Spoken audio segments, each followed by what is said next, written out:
What if I told you 9 U.S. presidents never attended college at all, and one of them couldn't spell committee? Abraham Lincoln read by candlelight in a dirt floor cabin. Woodrow Wilson had a Ph.D. from Johns Hopkins. Harry Truman never finished a 4-year degree.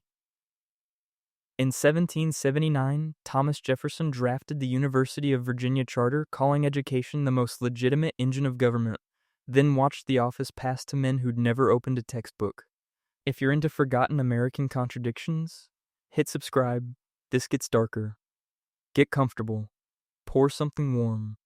Settle in for the night. By 1913, when Woodrow Wilson entered the White House, American presidential credentials had reached their intellectual peak, and it would never happen again. Wilson wasn't just college educated. He held a doctorate from Johns Hopkins University, earned in 1886 with a dissertation on congressional government that academics still cite. He'd been a professor, then president of Princeton. His opponents called him the schoolmaster.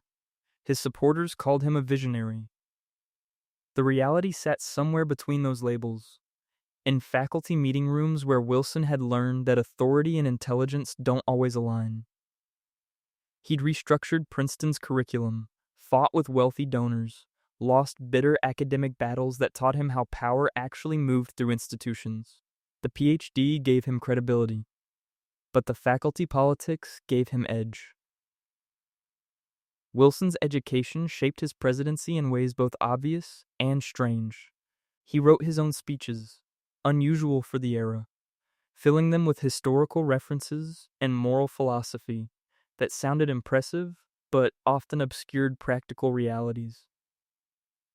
When he presented his 14 points to Congress in January 1918, he was performing what he'd learned in lecture halls: how to make complexity sound simple, how to dress preference in principle.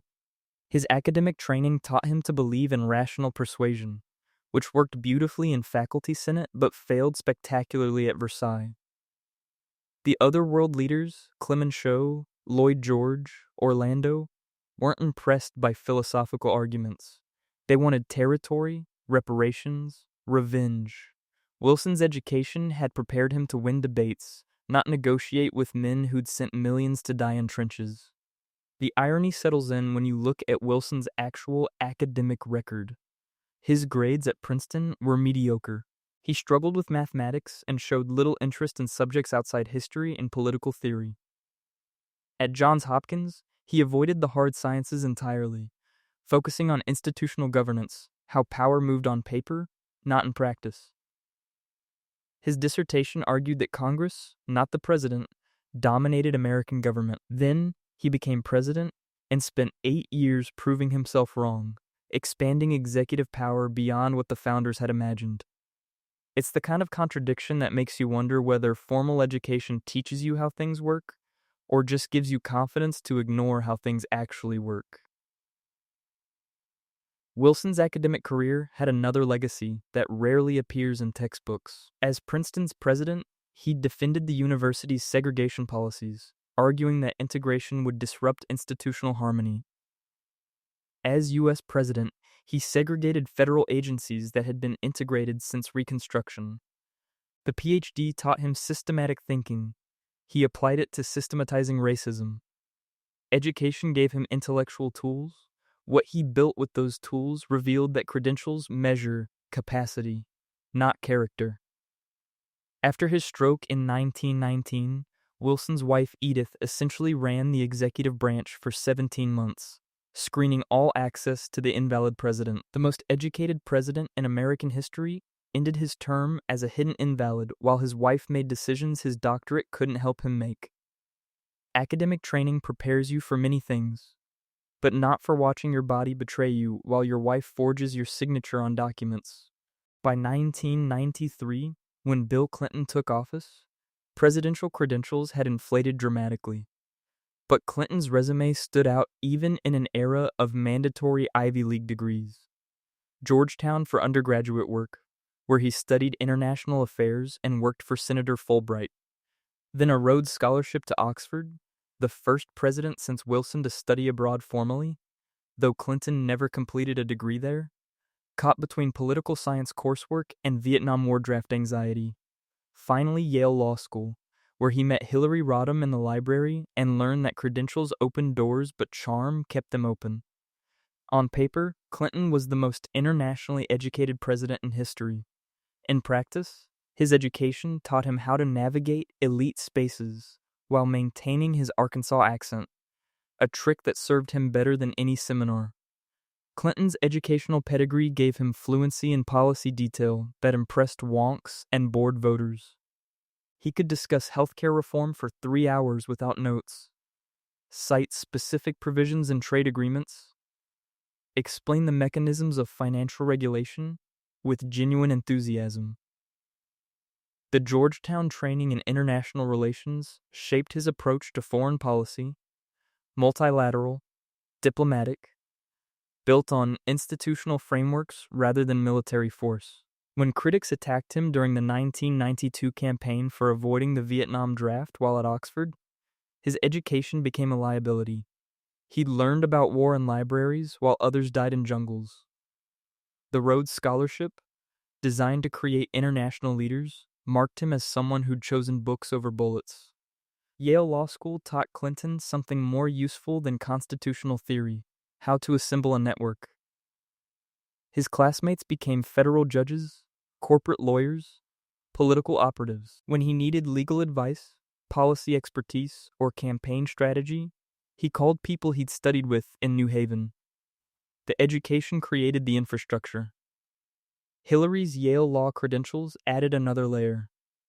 2 attorneys who'd learned the same legal frameworks, who could discuss policy implications in shorthand, who understood how to translate between academic theory and political reality. When Clinton faced impeachment in 1998, his legal education helped him parse the difference between criminal wrongdoing and impeachable offenses, a distinction that saved his presidency but destroyed his reputation. The contradiction embedded in Clinton's educational achievement reveals itself in his presidential library's archives. Hours of recorded interviews where he discusses third-way politics, triangulation strategy, the intellectual frameworks that guided his administration. Then FBI records of his relationship with Monica Lewinsky, where his legal training helped him argue what his means. The Georgetown degree taught him international diplomacy. He used it to broker peace in Northern Ireland. The Oxford Scholarship taught him classical political philosophy. He used it to justify welfare reform that abandoned democratic principles. The Yale Law degree taught him constitutional interpretation. He used it to survive impeachment while admitting inappropriate conduct. Education gave him sophisticated tools. He used them for both statecraft and survival, often in the same week. By 2009, when Barack Obama entered office, credential inflation had reached its logical conclusion. Every serious presidential candidate needed not just a college degree, but a graduate degree, preferably from an Ivy League school. Obama checked every box. Columbia University for undergraduate work, though his time there remains somewhat mysterious. He kept few friends from that era, didn't participate in campus politics, described himself as a monk focusing on studies. Then Harvard Law School, where he became the first black president of the Harvard Law Review, a position that launched him into public visibility. The credentials weren't just impressive, they were historic. They signaled intellectual achievement in institutions that had long excluded people who looked like him. Obama's Columbia years shaped his political philosophy in ways he rarely discusses publicly. He arrived from Occidental College in Los Angeles, a transfer student finding his footing among East Coast elites. He studied political science and international relations, reading deeply in critical theory, post-colonial literature, and constitutional law. His senior thesis on Soviet nuclear disarmament has never been released. Columbia claims no copy exists, leaving a gap in the documentary record that feeds conspiracy theories, but probably just indicates that undergraduate work rarely merits preservation.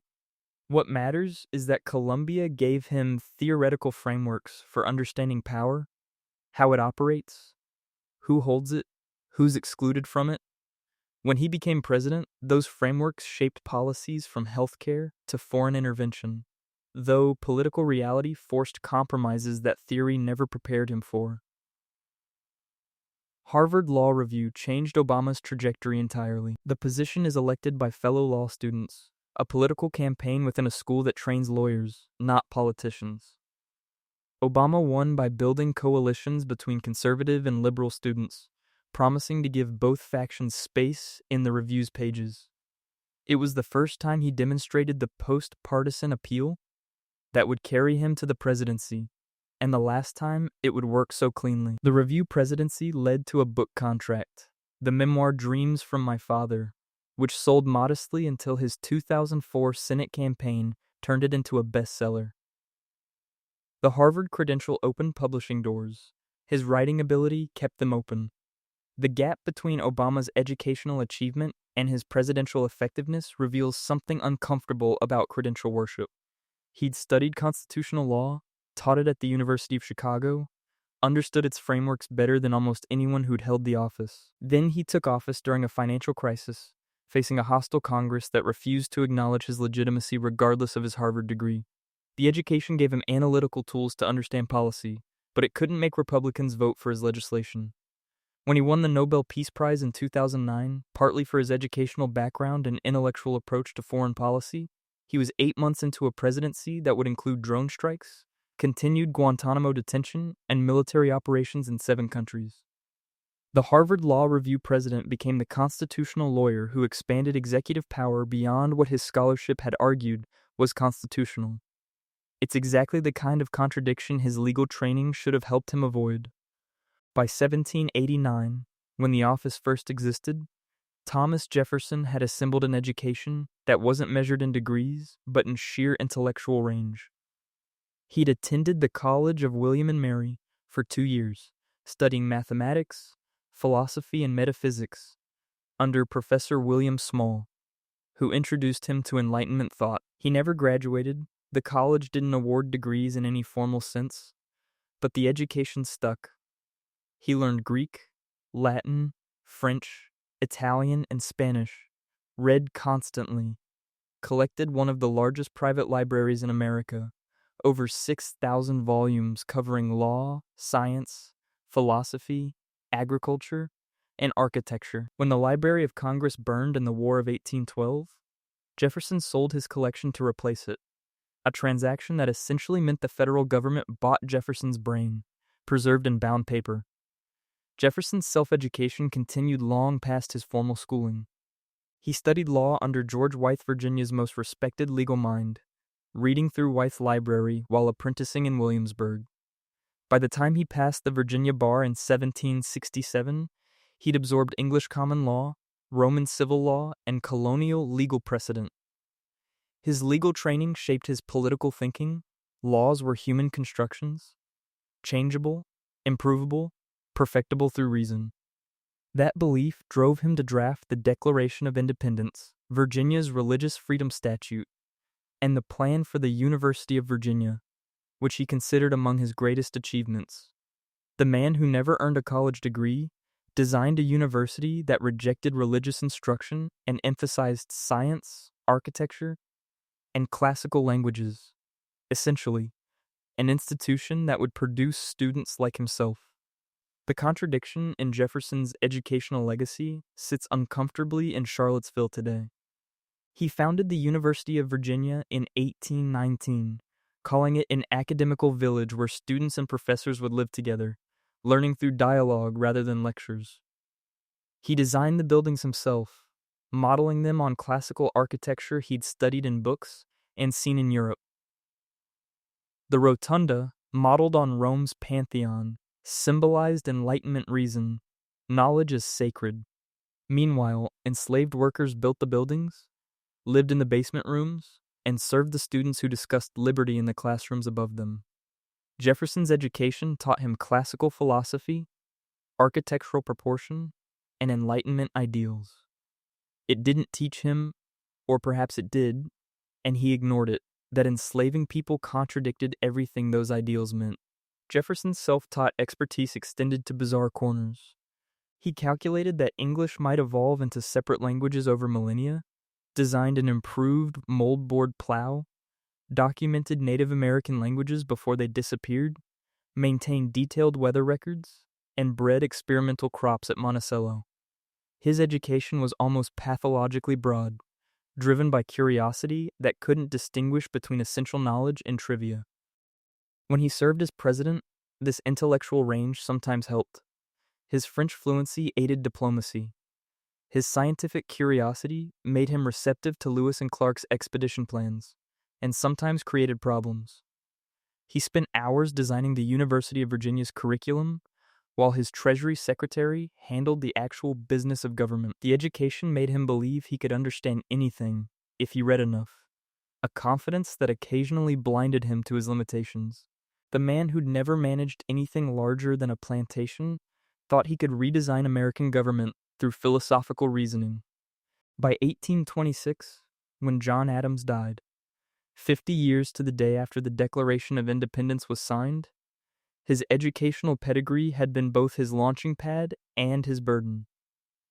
Adams graduated from Harvard in 1755, at a time when fewer than 1% of colonial men attended college. He'd studied classical languages, theology, rhetoric, and natural philosophy, the standard curriculum designed to produce ministers. Adams chose law instead, apprenticing with a Worcester attorney before opening his own practice in Boston. The Harvard degree gave him credibility with colonial elites, but his actual education came from arguing cases in provincial courts, learning how power moved through legal procedures, understanding that law could be both weapon and shield depending on who held it. Adams's education shaped his presidency in ways that seemed obvious to him and mystifying to everyone else. He believed in institutions, in procedures, in the civilizing force of law. When France threatened war in 1798, Adams' legal training made him resistant to calls for immediate military action. He sent diplomats instead, believing negotiation could achieve what violence couldn't. The cessez-faire, French demands for bribes before negotiation, humiliated those diplomats and made Adams look naive. His education taught him that rational men would choose peace over war. Reality taught him that rational men often prefer war because it's profitable. The Harvard degree hadn't prepared him for that lesson. His wife Abigail, who'd never attended school but educated herself through voracious reading, understood political reality better than his formal training had taught him. The gap between Adams' education and his political effectiveness showed most clearly in the Alien and Sedition Acts of 1798. Adams had studied constitutional law, understood the First Amendment's protections, knew that criminalizing criticism of government violated the principles he'd fought for during the Revolution. He signed the acts anyway, under pressure from Federalist allies who argued that wartime required controlling dissent. His education taught him the principles. Political survival taught him to abandon them. When Thomas Jefferson defeated him in the 1800 election, partly by mobilizing opposition to those acts, Adams spent his retirement writing bitter letters about how ungrateful Americans were for his sacrifice. The Harvard education taught him many things, but not how to lose gracefully. Adams' legacy includes his insistence on education's importance for democratic governance. He argued that public schools were essential for maintaining Republican government, that ignorant citizens couldn't make informed choices, that education was infrastructure as important as roads or ports. He said this while watching his own educated son, John Quincy, prepare for Harvard. The Adams family advantage, wealth, connections, access to the best education available, created a dynasty. John Adams' education gave him entry to power. John Quincy Adams' education made him assume power was his birthright. The gap between democratic ideals and aristocratic reality sits in that contradiction. Education was supposed to level society. Instead, it created hierarchies that mimicked the British class system Adams had fought to escape. By 1825, when John Quincy Adams became president after one of the most controversial elections in American history, his educational credentials were unmatched. Harvard graduate like his father, then diplomatic training across Europe while still a teenager, learning languages and statecraft while most young men learned farming. He'd studied at the University of Leiden in the Netherlands, attended diplomatic functions in Paris and St. Petersburg, served as his father's secretary during treaty negotiations. When he entered Harvard in 1786, he was already more educated than his professors in practical diplomacy. The college taught him Greek and Latin. Europe taught him how empires actually functioned. John Quincy Adams's education created a peculiar problem. He knew too much and trusted too little. His diplomatic training taught him that every negotiation involved hidden motivations, that apparent allies often worked against you, that treaties were temporary arrangements until circumstances changed. This served him brilliantly as Secretary of State, where he negotiated the Adams-Onnes Treaty, securing Florida and defining the western boundary of the Louisiana Purchase. As president, that same suspicion made him paranoid and ineffective. He saw conspiracies everywhere, in Congress, in his cabinet, among voters who'd supported Andrew Jackson in the disputed 1824 election. His education taught him complexity. Political leadership required projecting simple confidence. He couldn't fake it. The contradiction in John Quincy Adams' educational achievement shows in his post-presidential career. After losing to Jackson in 1828, he did something unprecedented, ran for Congress, and won, serving 17 years as a representative from Massachusetts. In Congress, his education finally found proper use. He could cite classical precedent, quote international law, cross-reference constitutional history. When he fought against the gag rule that prevented congressional discussion of slavery petitions, he used his rhetorical training to tie procedural arguments to moral ones. His education made him the most qualified person in the chamber and the most annoying to his colleagues. They called him Old Man Eloquent, a compliment that carried an insult. He was eloquent because he'd had advantages they hadn't, and he never let them forget it. Adams' diary, maintained from 1781 until his death in 1848, reveals the psychological cost of elite education. He recorded daily self-criticism, measured himself against classical standards, agonized over wasted time. His education taught him that great men studied constantly, improved themselves relentlessly, served public good selflessly. The reality of politics, compromise, manipulation, appealing to voters' fears rather than their reason, disgusted him. He spent his presidency proposing ambitious national projects, a national university, astronomical observatories, a national system of roads and canals. Congress ignored most of it. His education taught him what was possible. Democracy taught him what was popular.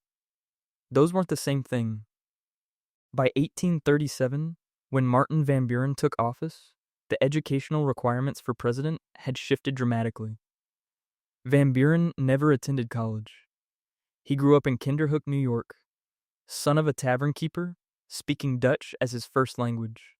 His formal education consisted of a village academy and then a legal apprenticeship with a local attorney. He learned law by reading Blackstone's commentaries and observing court procedures, the traditional path for lawyers without means for university study.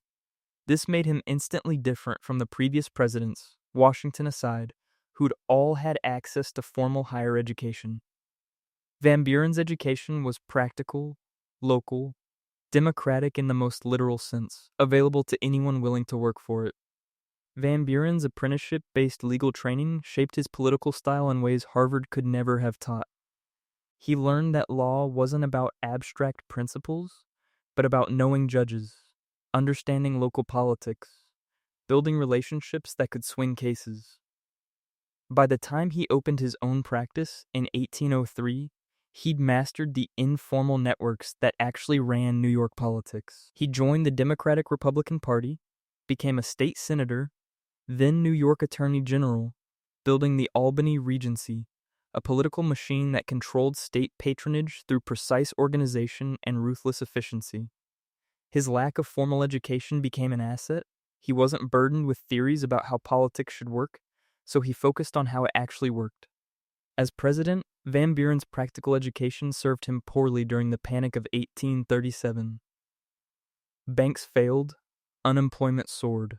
Bread riots erupted in New York. Van Buren's response followed the limited government principles he'd learned as an apprentice lawyer. The federal government shouldn't interfere in economic matters. His education taught him that law set boundaries but didn't solve problems. Voters wanted solutions, not boundaries. When he proposed an independent treasury system to separate federal funds from private banks, it was intellectually sound and politically unpopular. A Harvard education might have given him economic theory to justify intervention. His apprenticeship training left him with only precedent, and precedent said do nothing. The cost of Van Buren's limited formal education shows in his single-term presidency. He couldn't compete with the classical allusions and rhetorical flourishes that educated men used to signal authority. His speeches were workmanlike, clear, logical, boring. He looked like what he was, a skilled political operator without the cultural polish that voters associated with leadership.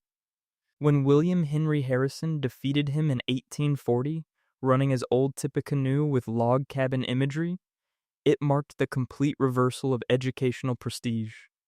Van Buren, the self-made lawyer, lost to Harrison, the college dropout and military hero.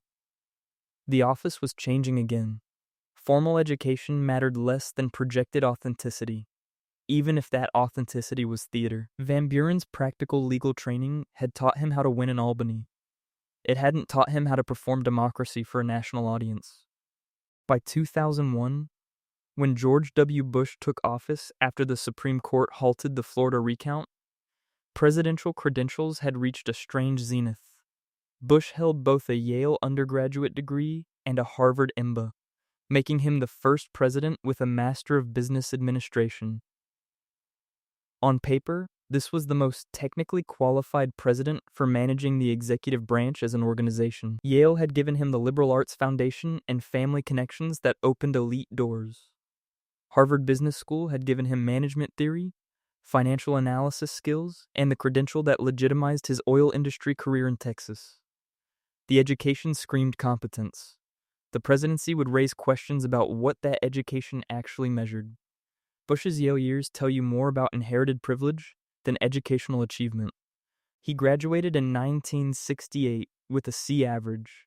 Admitted through the combination of family legacy, his father had been a Yale baseball captain, and prep school credentials from Phillips Academy Andover. He joined Skull and Bones, the secret society that connected elite families across generations. Essentially a continuing education and maintaining class power disguised as fraternity.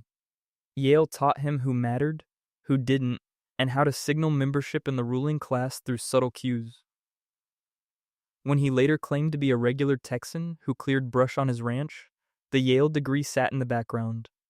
A reminder that regular Texans don't have Ivy League credentials and Secret Service details. The Harvard MBA added a different layer to Bush's educational resume.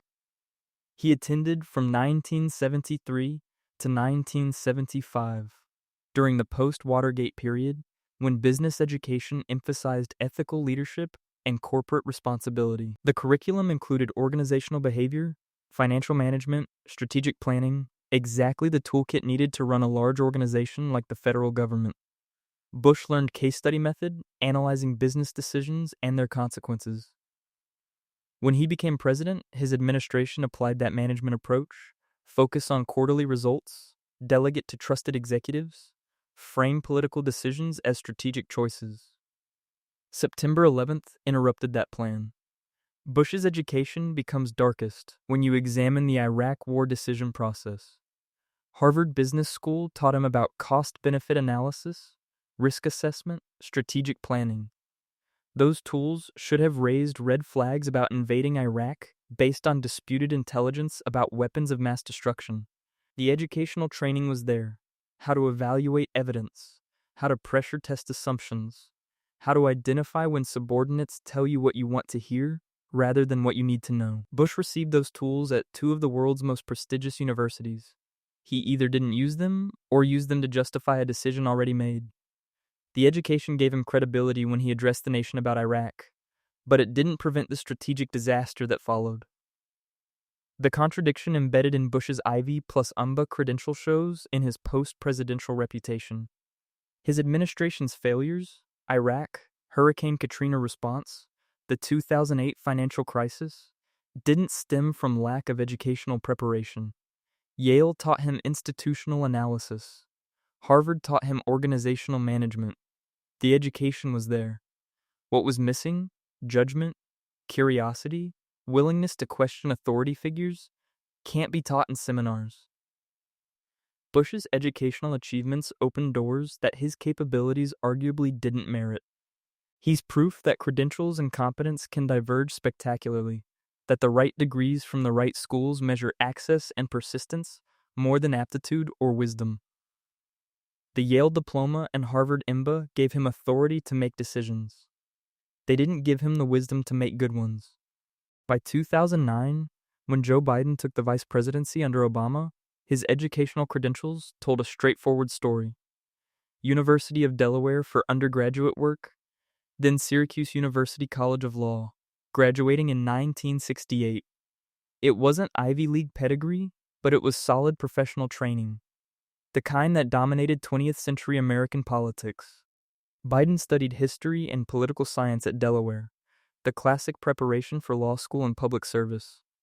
Syracuse gave him the legal framework he'd use throughout his Senate career, chairing the Judiciary Committee and navigating constitutional questions about everything from Supreme Court nominations to criminal justice reform. Biden's law school experience included a controversy that shaped how he approached education questions for the rest of his career. During his first year at Syracuse, he received an F in a legal methods course after citing 5 pages from a Fordham Law Review article without proper attribution. Biden claimed it was an oversight, that he'd been unfamiliar with citation standards. The professor viewed it as plagiarism. The incident was resolved. Biden retook the course, properly cited his sources, but it created a permanent asterisk next to his law degree. When he ran for president in 1987 and again in 2019, opponents raised the Syracuse incident as evidence of character flaws. Biden's educational credentials were standard for his generation. The citation failure became the story, proof that credentials without precision meant nothing. As vice president and later president, Biden's education shaped his approach to foreign policy in ways his Syracuse professors probably never anticipated. He'd studied constitutional law, understanding the balance between executive power and congressional authority.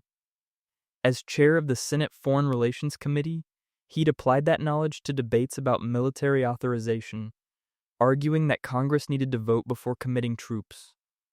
As vice president, he pushed back against military intervention in Libya and expanding operations in Afghanistan, using constitutional arguments about separation of powers. His Syracuse training gave him the framework. Decades of political experience taught him when those arguments would be ignored. The education provided tools.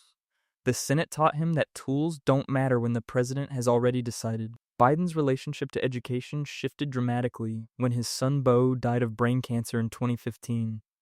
Beau had followed his father's path, University of Pennsylvania for undergrad, Syracuse Law for his J.D., creating a family tradition that emphasized accessible but solid education, not elite credentials. Beau's death occurred while Joe Biden was still vice president, contemplating a 2016 presidential run. He chose not to run, later saying the grief was too overwhelming. When he did run in 2019, his campaign emphasized his connection to ordinary Americans, his Scranton roots, his state school education. The Delaware and Syracuse degrees became assets, proof he wasn't part of the Harvard-Yale elite that increasingly dominated both parties. His education was good enough to demonstrate competence, but not so elite that he couldn't claim working-class authenticity. The gap between Biden's educational credentials and his political longevity reveals something interesting about how credentials function in American politics. He wasn't the smartest senator. Colleagues would tell you that. His Syracuse law degree didn't make him a constitutional scholar like Obama. His undergraduate history degree didn't make him an intellectual like Wilson. What his education gave him was legitimacy, the entry credential that allowed him to be taken seriously. Once he had that, personality and political skill carried him forward. By the time he became president at 78, his education mattered mainly as background noise, a box checked decades earlier. What voters evaluated was judgment, empathy, experience, qualities his Delaware and Syracuse degrees signaled but didn't create. The education was necessary but not sufficient, a recurring pattern in American presidential history. By 1977, when Jimmy Carter took office, he brought credentials that represented a different path to power: the United States Naval Academy. Carter graduated from Annapolis in 1946, 59th, in a class of 820 midshipmen, a respectable but not exceptional finish. The academy wasn't traditional college. It combined engineering education with military training, producing officers who could lead sailors and understand nuclear physics. Carter studied engineering, and after Annapolis, he pursued nuclear engineering training under Admiral Hyman Rickover, joining the submarine service during the early Cold War when nuclear propulsion was transforming naval warfare. This was technical education at the highest level, but it was narrow, focused preparation for a specific career rather than broad intellectual development. Carter's Naval Academy training shaped his presidency in ways that often hurt him politically. Engineers solve problems through systematic analysis, data collection, careful planning. Carter applied that approach to everything: energy policy, Middle East peace negotiations, federal budget planning. He famously micromanaged White House operations, even scheduling access to the tennis courts personally. His Naval Academy discipline made him believe that if he worked hard enough, studied the details thoroughly enough, made decisions based on sound analysis, success would follow. Politics doesn't work that way. Congress didn't care about his careful analysis of energy policy. Voters didn't reward his mastery of policy details. The education that made him an excellent submarine officer made him an ineffective politician. The contradiction in Carter's educational background shows most clearly in his post-presidential career. After losing to Reagan in 1980, Carter used his engineering problem-solving approach for humanitarian work, building houses with Habitat for Humanity, negotiating peace agreements, monitoring elections, eradicating diseases. These projects suited his educational training perfectly: concrete problems, measurable outcomes, technical solutions. His Naval Academy education taught him how to build things, fix things, optimize systems. As president, he tried to apply those skills to political problems that couldn't be solved through engineering. As a former president, he found problems that could. The education was always there, it just needed the right context. Carter's relationship with his Annapolis credentials evolved over time. During the 1976 campaign, his military education played well. Voters saw discipline, service, technical competence. The nuclear engineering training made him credible on energy policy and national security. But the Academy's limitations became clear in office. He'd been trained to make decisions based on best available information, then commit fully to the chosen course. Politics required flexibility, the ability to shift when circumstances changed, to compromise when necessary. His engineering education taught him there were right answers and wrong answers. His presidency taught him that in politics, there are only choices with different consequences, none of them wholly right or wrong. By 1974, when Gerald Ford became president after Nixon's resignation, his educational credentials represented a perfect middle ground: University of Michigan for undergraduate work, Yale Law School for his law degree. Ford played football at Michigan, center and linebacker, on national championship teams in 1932 and 33, before graduating in 1935 with a degree in economics. Yale Law was where he proved his academic seriousness, graduating in 1941 in the top third of his class.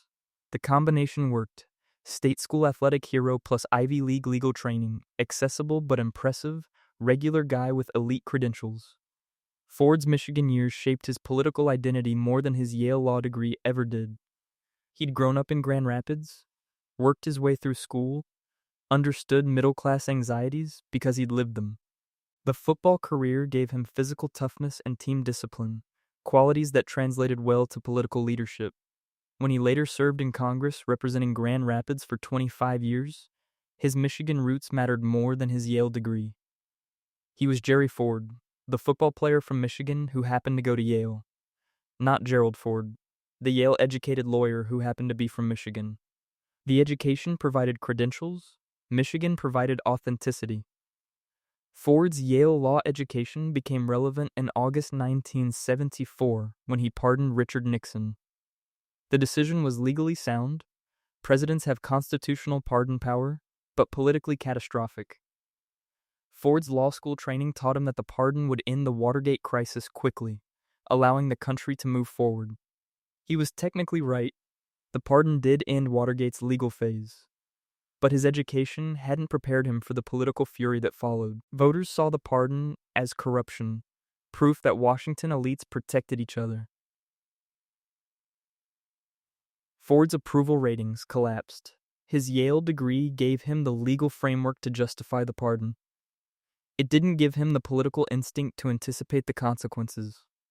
The gap between Ford's educational credentials and his presidential effectiveness reveals how narrow legal training can be. Yale law taught him constitutional law, statutory interpretation, legal reasoning. It didn't teach him how to navigate congressional opposition, how to manage economic stagflation, how to win re-election after inheriting a presidency during a constitutional crisis. When he lost to Carter in 1976, it marked the defeat of competent establishment credentials by outsider energy. Ford's Michigan plus Yale background was impressive, but voters in 1976 wanted change, not impressive credentials. His education was never in question. His judgment was. The Yale degree proved he could master legal theory. His presidency proved that mastering theory and executing leadership were different skills, taught in different places, often incompatible. By 1969, when Richard Nixon entered office after one of the most remarkable political comebacks in American history, his educational credentials told a story of ambition overcoming modest origins. Nixon attended Whittier College in California, a small Quaker school where he excelled academically, graduating in 1934. Then Duke Law School, which had offered him a full scholarship as part of its effort to build reputation by recruiting top students from across the country. Nixon graduated third in his class in 1937, proof that his legal mind was sharp, even if his undergraduate pedigree wasn't Ivy League. The education gave him the tools, his resentments gave him the motivation. Nixon's Duke Law experience shaped his presidency's darkest moments. He'd studied constitutional law and understood executive power's theoretical limits, knew exactly what presidents could and couldn't do legally. When the Watergate scandal unraveled, what shocked legal scholars wasn't that Nixon broke laws. Presidents had done that before, but that he understood so precisely which laws he was breaking. The Duke education taught him where constitutional boundaries lay. He chose to cross them anyway, believing that presidential authority justified actions that his legal training told him were impeachable. His education made the crimes worse because it removed the excuse of ignorance. He knew better. His law degree proved it. The contradiction embedded in Nixon's educational achievement shows in the White House tapes. Hours of recordings where Nixon discusses legal strategy with advisors, demonstrating sophisticated understanding of executive privilege, attorney-client privilege, the Fifth Amendment. His Duke Law training comes through clearly. He knows constitutional doctrine, understands how courts would likely rule, plans strategies based on legal analysis. Then he orders the same actions anyway, believing political necessity overrides legal constraint. The education gave him the vocabulary to describe his crimes precisely. When he famously told David Frost, "When the president does it, that means it's not illegal," He was articulating a theory of executive power that contradicted everything Duke Law School had taught him about constitutional limits. His education didn't prevent his abuses, it gave him tools to rationalize them. In Nixon's relationship with his Whittier plus Duke credentials reflected lifelong class resentment. He wasn't born into privilege like the Kennedys or Roosevelts. His father ran a grocery store. He worked his way through Whittier, through Duke, through every stage of his career. The education was his ticket to power, but he never forgot that he'd needed a ticket while others were born with access. That resentment drove his political career, defeating the establishment that looked down on his California roots, his Quaker college degree, his lack of family connections. When he was forced to resign in August 1974, it was the ultimate defeat by the establishment he'd fought his entire life. His education had given him the credentials to reach the presidency. It couldn't protect him from the consequences of abusing it. By the mid-19th century, when formal legal education remained optional and apprenticeship dominated the profession, the presidency became accessible to men who'd never seen the inside of a college classroom. Millard Fillmore embodied this pathway completely. Born in a log cabin in the Finger Lakes region of New York in 1800, Fillmore received almost no formal schooling as a child. His family was too poor, the nearest school too distant. At 14, he was apprenticed to a clothmaker, learning to full cloth while teaching himself to read using borrowed books. At 19, he bought his release from the apprenticeship and enrolled in an academy for a few months, his only formal education beyond childhood basics. Then he apprenticed with a local attorney, reading law while clerking, the traditional path for lawyers without means for university study. Fillmore's legal apprenticeship taught him procedure, precedent, and politics, the practical tools that formal education often missed. By 1823, he'd been admitted to the New York bar and opened his own practice in East Aurora. His lack of college education became an asset in local politics, proof that he'd risen through merit rather than privilege. He served in the New York Assembly, then Congress, presenting himself as a self-made man who understood ordinary citizens' concerns. When he became vice president in 1849, and then president after Zachary Taylor's death in July 1850, his educational background mattered less than his political connections. The Compromise of 1850, which he supported, required political calculation, not classical learning. His apprenticeship training taught him how to read the room, how to count votes, how to broker deals. It didn't teach him that some compromises postpone problems rather than solve them. The absence of formal education limited Fillmore's presidential effectiveness in ways that became clear during his single term. He had no framework for understanding the constitutional crisis building around slavery, no historical perspective from classical study, no philosophical grounding from college coursework. His legal training taught him to respect precedent, so he enforced the Fugitive Slave Act because the law required it, even as it destroyed his political support in the North. A broader education might have given him tools to see beyond the immediate legal question to the larger moral crisis. His apprenticeship taught him how law worked in practice. It didn't teach him when following law's letter violated its spirit. Fillmore's post-presidential life revealed the cultural costs of his limited education. He knew he lacked the polish of college-educated presidents, so he spent years trying to acquire it retroactively. He traveled to Europe, visited universities, collected honorary degrees, and built a personal library in Buffalo. In 1856, he ran for president again on the Know-Nothing ticket, an anti-immigrant, anti-Catholic party that appealed to nativism and resentment. Ironic for a self-made man who'd benefited from America's promise of opportunity, regardless of birth. His lack of formal education had taught him self-reliance, but also insecurity. He'd reached the presidency through practical skills, but he never stopped feeling inadequate compared to the college men who'd been trained to lead. The apprenticeship gave him a career. It didn't give him confidence that the career was enough. By 1853, when Franklin Pierce entered office, educational credentials had stratified into recognizable tiers, and Pierce occupied the middle ground. He had attended Bowdoin College in Maine, graduating in 1824 alongside Nathaniel Hawthorne, who became a lifelong friend. Bowdoin wasn't Harvard or Yale, but it was respectable, a liberal arts education that included classical languages, rhetoric, mathematics, and moral philosophy. Pierce studied law afterward, the standard path for ambitious college graduates, and was admitted to the New Hampshire bar in 1827. His education gave him social polish and professional credentials, enough to signal he belonged in political leadership, but not so elite that ordinary voters resented him. And Pierce's Bowdoin education shaped his political worldview in ways that destroyed his presidency.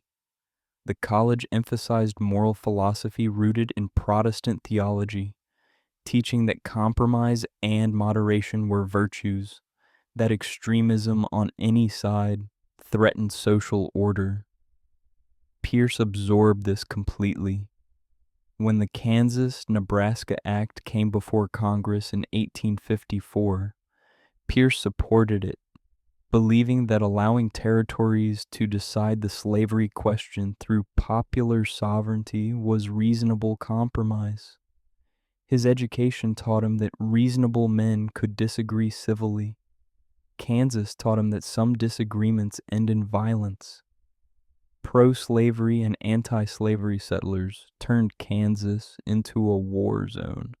Bleeding Kansas, where the democratic process became murder and arson. Pierce's moderate college training had prepared him for gentlemanly debate, not guerrilla warfare over human bondage. The gap between Pierce's educational preparation and presidential reality shows in his drinking. He'd struggled with alcohol before the presidency.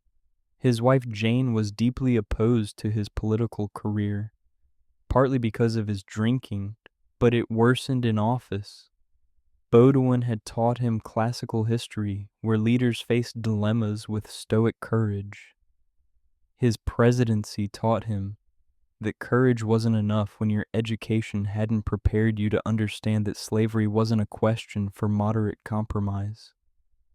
The college degree gave him vocabulary to discuss constitutional theory. It didn't give him moral clarity to see that some issues require choosing sides, not splitting differences. Sure, when Democrats refused to renominate him in 1856, he became the only elected president denied his party's nomination for a second term, proof that his educational credentials hadn't translated to leadership capability. Pierce spent his post-presidential years in obscurity, drinking heavily, defending his Kansas-Nebraska position, even as the country descended into civil war. His Bowdoin education had taught him history, but he learned the wrong lessons, that compromise always works, that moderation always prevails, that gentlemanly education creates gentlemanly politics. The Civil War proved those lessons catastrophically wrong. His college degree signaled his eligibility for leadership. It didn't prepare him to lead during a crisis that required moral conviction rather than educated moderation. The education was real. The preparation was illusory. By 1857, when James Buchanan took office, educational credentials had become more standardized, and Buchanan's resume looked impressive for his era. He'd graduated from Dickinson College in Pennsylvania in 1809, studying classics and law. Dickinson was a small liberal arts college, not elite by Boston standards, but solid and Presbyterian serious in its approach to education. Buchanan then studied law through apprenticeship, was admitted to the Pennsylvania bar in 1812, and built a successful legal practice before entering politics. His education gave him exactly what ambitious young men needed: classical training for respectability, plus legal skills for career advancement. Buchanan's Dickinson education shaped his presidency's greatest failure, his passive response to secession. He'd studied constitutional law, understood federalism's theoretical limits on federal power, believed in strict construction of constitutional text. When South Carolina seceded in December 1860, Buchanan argued that while secession was illegal, the federal government had no constitutional authority to prevent it by force. His education taught him to find answers in legal documents. The Constitution didn't explicitly address secession, so Buchanan treated it as a question without legal remedy. A broader education in political philosophy might have taught him that constitutional crises require leadership beyond textual interpretation. His legal training made him see a complicated legal question where Lincoln would see a simple moral imperative: preserve the Union. The contradiction in Buchanan's educational background reveals itself in his diplomatic career before the presidency. As minister to Russia and later minister to Great Britain, his classical education served him well. He could reference European history, understand dynastic politics, navigate aristocratic social protocols. When he returned to domestic politics, that same education made him passive. He'd learned how empires fell, gradually through institutional decay, with leaders unwilling to act decisively. He saw the same pattern in 1860 but couldn't imagine that decisive action might prevent it. His Dickinson training taught him to analyze precedent. It didn't teach him that unprecedented crises require unprecedented responses. Buchanan's legacy as one of America's worst presidents stems directly from his educational formation. He graduated from Dickinson believing that studied neutrality was wisdom, that constitutional interpretation could resolve political conflicts, that educated men should rise above partisan passion. His presidency proved those assumptions false. By the time he left office in March 1861, 7 states had seceded, federal forts had been seized, and civil war was inevitable. His education had taught him how to think about problems. It hadn't taught him how to act despite uncertainty, how to lead when legal frameworks collapsed, how to choose sides when moderation meant complicity. The college degree marked him as educated.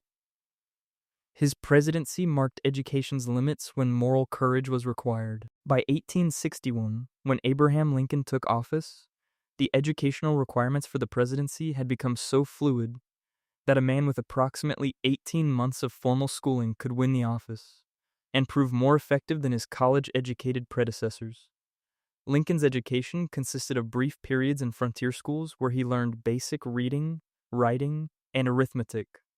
His family moved frequently across Kentucky and Indiana, following his father's failed farms, and formal schooling stopped when Lincoln was 15.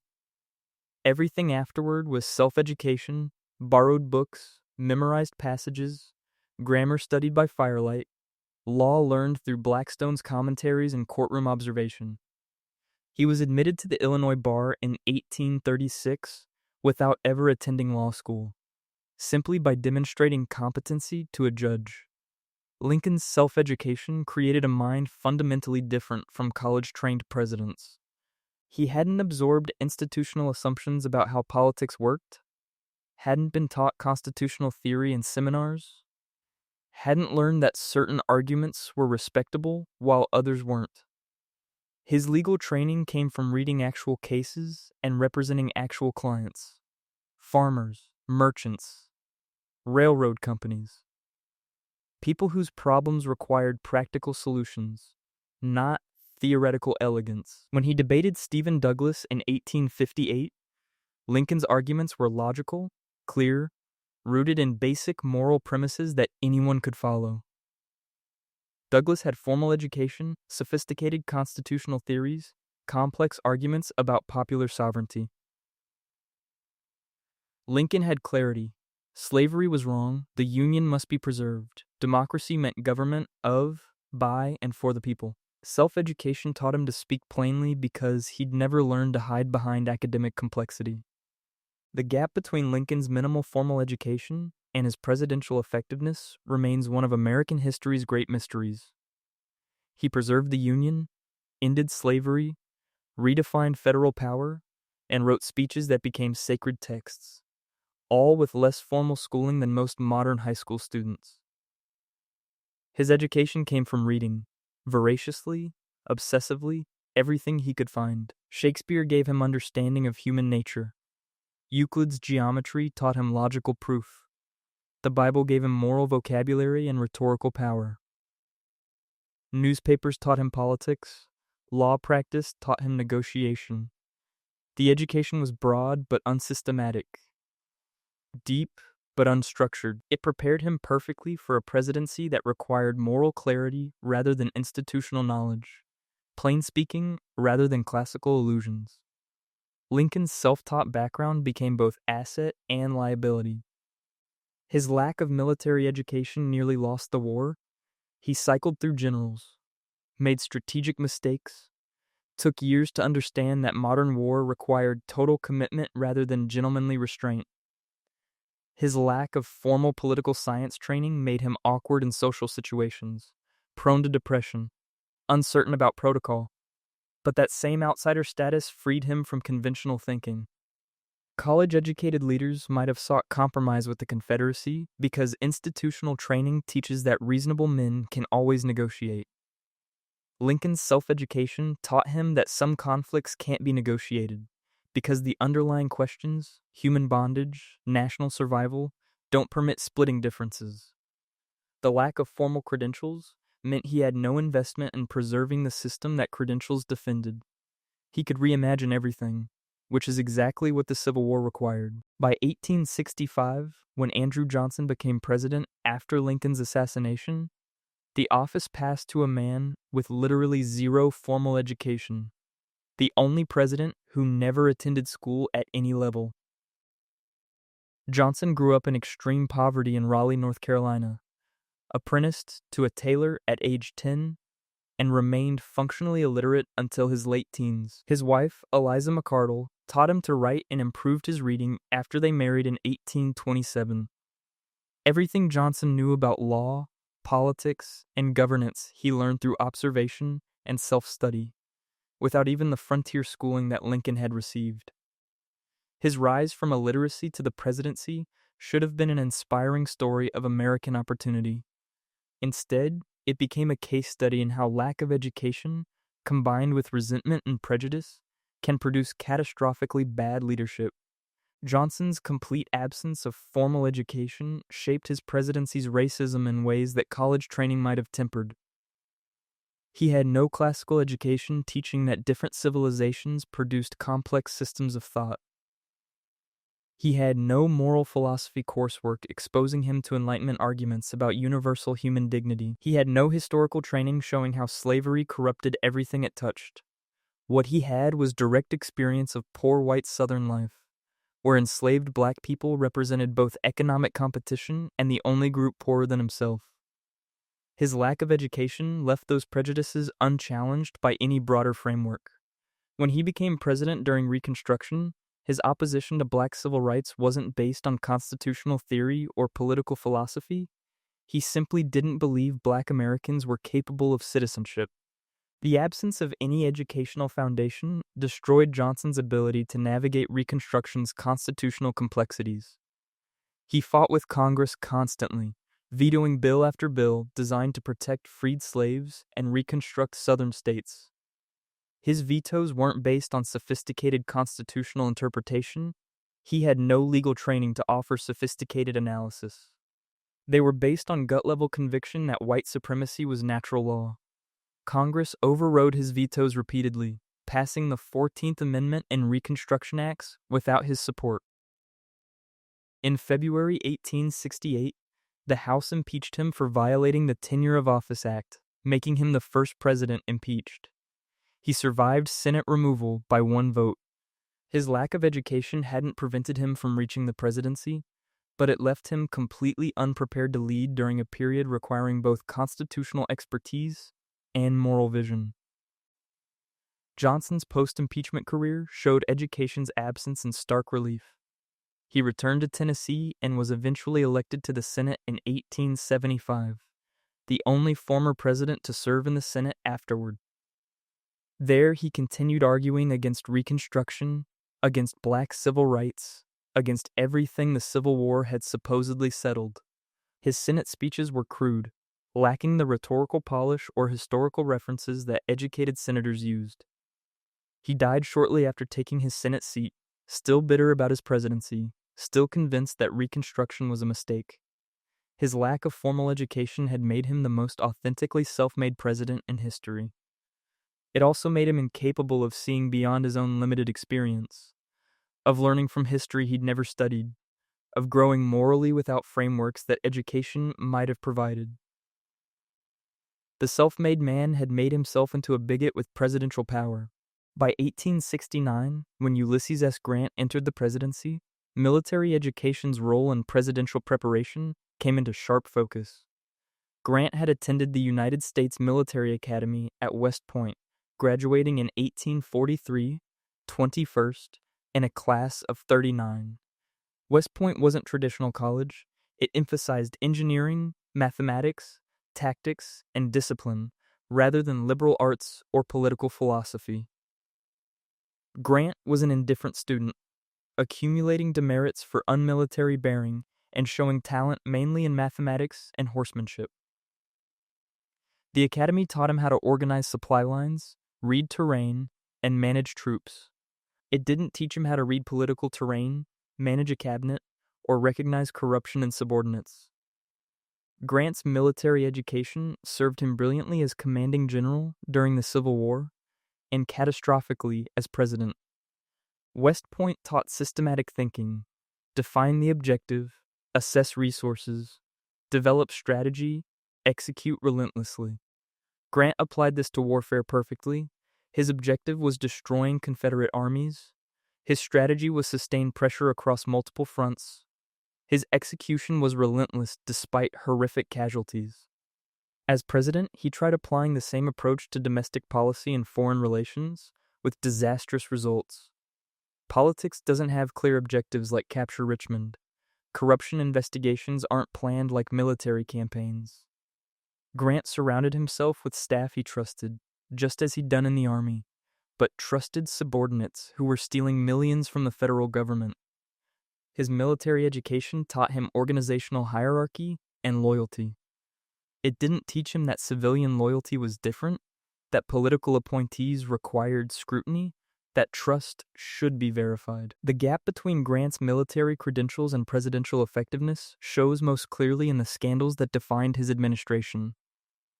The whiskey ring, the Credit Mobilier scandal, the Black Friday gold speculation scheme.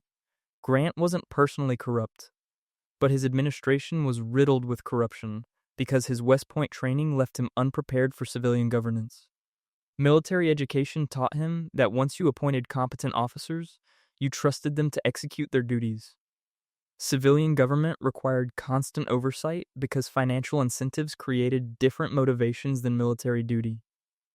His private secretary, Orville Babcock, was implicated in the whiskey ring, a conspiracy to defraud the government of tax revenue from whiskey sales. Grant defended Babcock, testified on his behalf, couldn't believe that his trusted aide would betray him. The military loyalty that made him an effective general made him a naive president. Grant's post-presidential reputation underwent revision, but his educational limitations remain clear. His memoirs, written while dying of throat cancer to provide for his family, are considered among the finest military autobiographies ever written. Clear, honest, strategically insightful. But they reveal the narrowness of military education. Grant could explain why he crossed the Rapidan where he did, why he besieged Vicksburg the way he did, why he accepted Lee's surrender on generous terms. He couldn't explain why he failed to recognize corruption in his administration, why his political judgments were so poor, why military success didn't translate to civilian leadership. West Point taught him to win battles.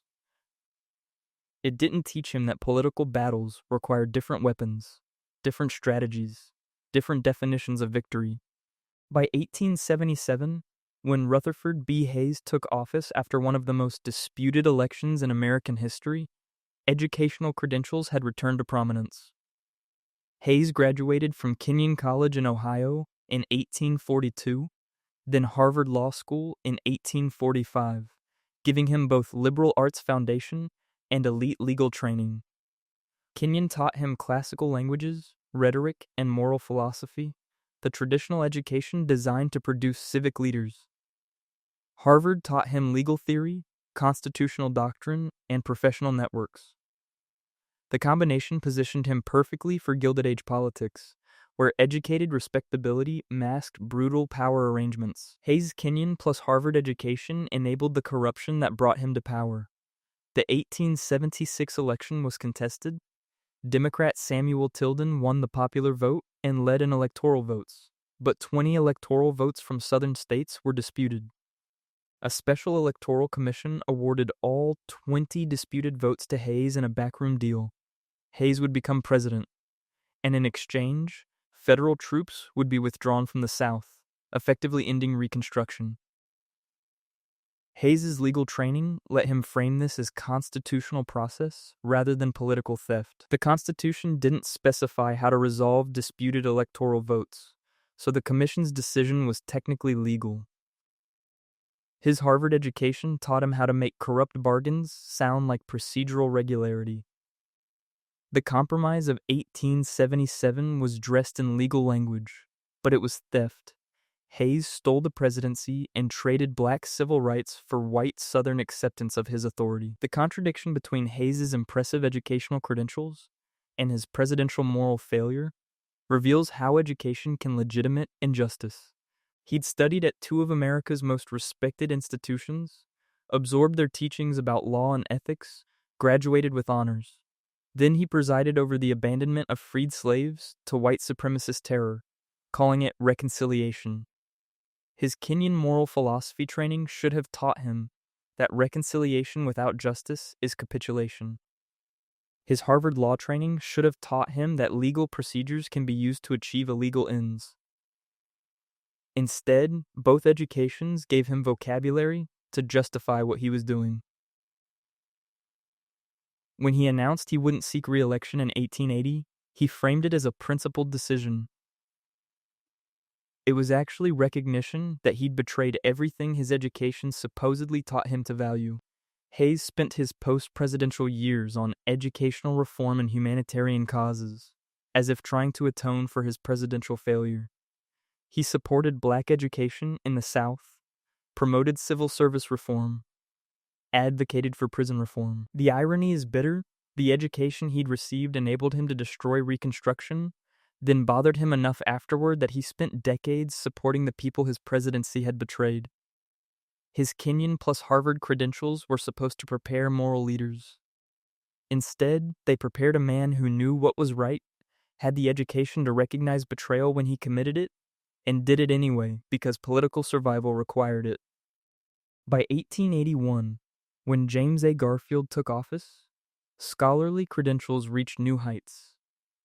Garfield had graduated from Williams College in Massachusetts in 1856, where he'd studied classical languages with such dedication that he could simultaneously write Greek with one hand and Latin with the other, a party trick that impressed educated audiences. Williams taught him ancient literature, philosophy, and rhetoric in the classical tradition. After Williams, he studied law while teaching and eventually serving in the Ohio Senate. Unlike most lawyer presidents, Garfield was genuinely scholarly. He read constantly, engaged with complex ideas, approached problems through intellectual frameworks rather than just political calculation. Garfield's Williams education created expectations his presidency never had time to meet. He entered office in March 1881, planning civil service reform and reconciliation between Republican factions. His classical training had taught him that educated leadership could overcome partisan divisions, that rational argument could convince opponents, that philosophical principles could guide political action. On July 2nd, 1881, 4 months into his presidency, Charles Guiteau, a mentally disturbed office seeker who'd been denied a patronage appointment, shot Garfield at a Washington train station. Garfield lingered for 11 weeks, dying on September 19th. His Williams education had prepared him to govern, It hadn't prepared him for the reality that patronage-based politics created violently aggrieved failures who believed assassination was legitimate political expression. The tragedy of Garfield's abbreviated presidency is that his classical education might have served the nation well if he'd survived. He understood that the patronage system, where government jobs were distributed based on political loyalty, corrupted democracy. His Williams training taught him that merit should determine position, that educated capability mattered more than partisan service. His assassination paradoxically achieved his goal. The public outrage led Congress to pass the Pendleton Civil Service Reform Act in 1883, creating a merit-based system for federal employment. Garfield's education prepared him to lead reform. His death accomplished it. The gap between Garfield's scholarly credentials and his inability to prevent his assassination shows education's ultimate limitation. It can prepare you for expected challenges, but not for random violence. His Williams training taught him Greek philosophy, Roman history, rhetorical technique. It didn't teach him that in Gilded Age America, disappointed office seekers sometimes brought guns to train stations. The classical education that made him exceptional, simultaneously writing in 2 ancient languages, couldn't protect him from a mentally unstable man with a revolver. Education elevated him to the presidency. It couldn't keep him alive long enough to use what he'd learned. By 1881, when Chester Arthur became president after Garfield's death, the office passed to a man whose educational credentials were solid, but whose reputation was corrupt. Arthur had graduated from Union College in Schenectady, New York, in 1848, studying classics and law before apprenticing with a New York legal firm. Union College was respectable, not elite. It taught the standard liberal arts curriculum, but lacked Harvard or Yale's prestige. Arthur then studied law and built a career in New York Republican politics, becoming famous as a master of the spoils system, the patronage-based corruption that Garfield had opposed. His Union College education had taught him classical ideals. His political career taught him that ideals didn't win elections, organization, money, and patronage did. Arthur's college training became relevant in unexpected ways during his presidency. He'd studied constitutional law at Union, understanding presidential powers and limits. When he took office, reformers expected him to continue the corrupt patronage practices he'd mastered in New York. Instead, Arthur surprised everyone by supporting civil service reform, signing the Pendleton Act in 1883 that Garfield's assassination had made politically necessary. His education gave him a framework for understanding why reform mattered, that republics couldn't survive when government positions were rewards for party loyalty rather than qualifications. His political experience taught him how deeply patronage had corrupted American governance. The Union College degree hadn't made him a reformer. Witnessing a president murdered over a patronage dispute made him realize the system had to change. The contradiction in Arthur's educational background shows in his physical transformation of the White House. Union College had taught him classical aesthetics and cultural refinement. As president, he redecorated the White House in lavish Gilded Age style, hired Louis Comfort Tiffany to design interiors, and insisted on formal dinner protocols. He became known as Gentleman Boss, a figure of fashion and taste who collected fine wines and custom-tailored suits.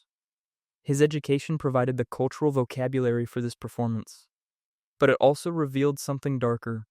Arthur was dying of kidney disease throughout his presidency, and knew it. The lavish lifestyle, the cultural refinement, the insistence on aesthetic standards, these were how a Union College-educated man faced mortality, by creating beauty and order in the time remaining. He didn't seek re-election in 1884 and died 2 years later, having surprised everyone by being a better president than his political career suggested he'd be. Arthur's legacy shows how education provides tools but not character. Union College taught him law, rhetoric, and classical ideals. His political career in New York taught him how to corrupt those ideals for partisan advantage.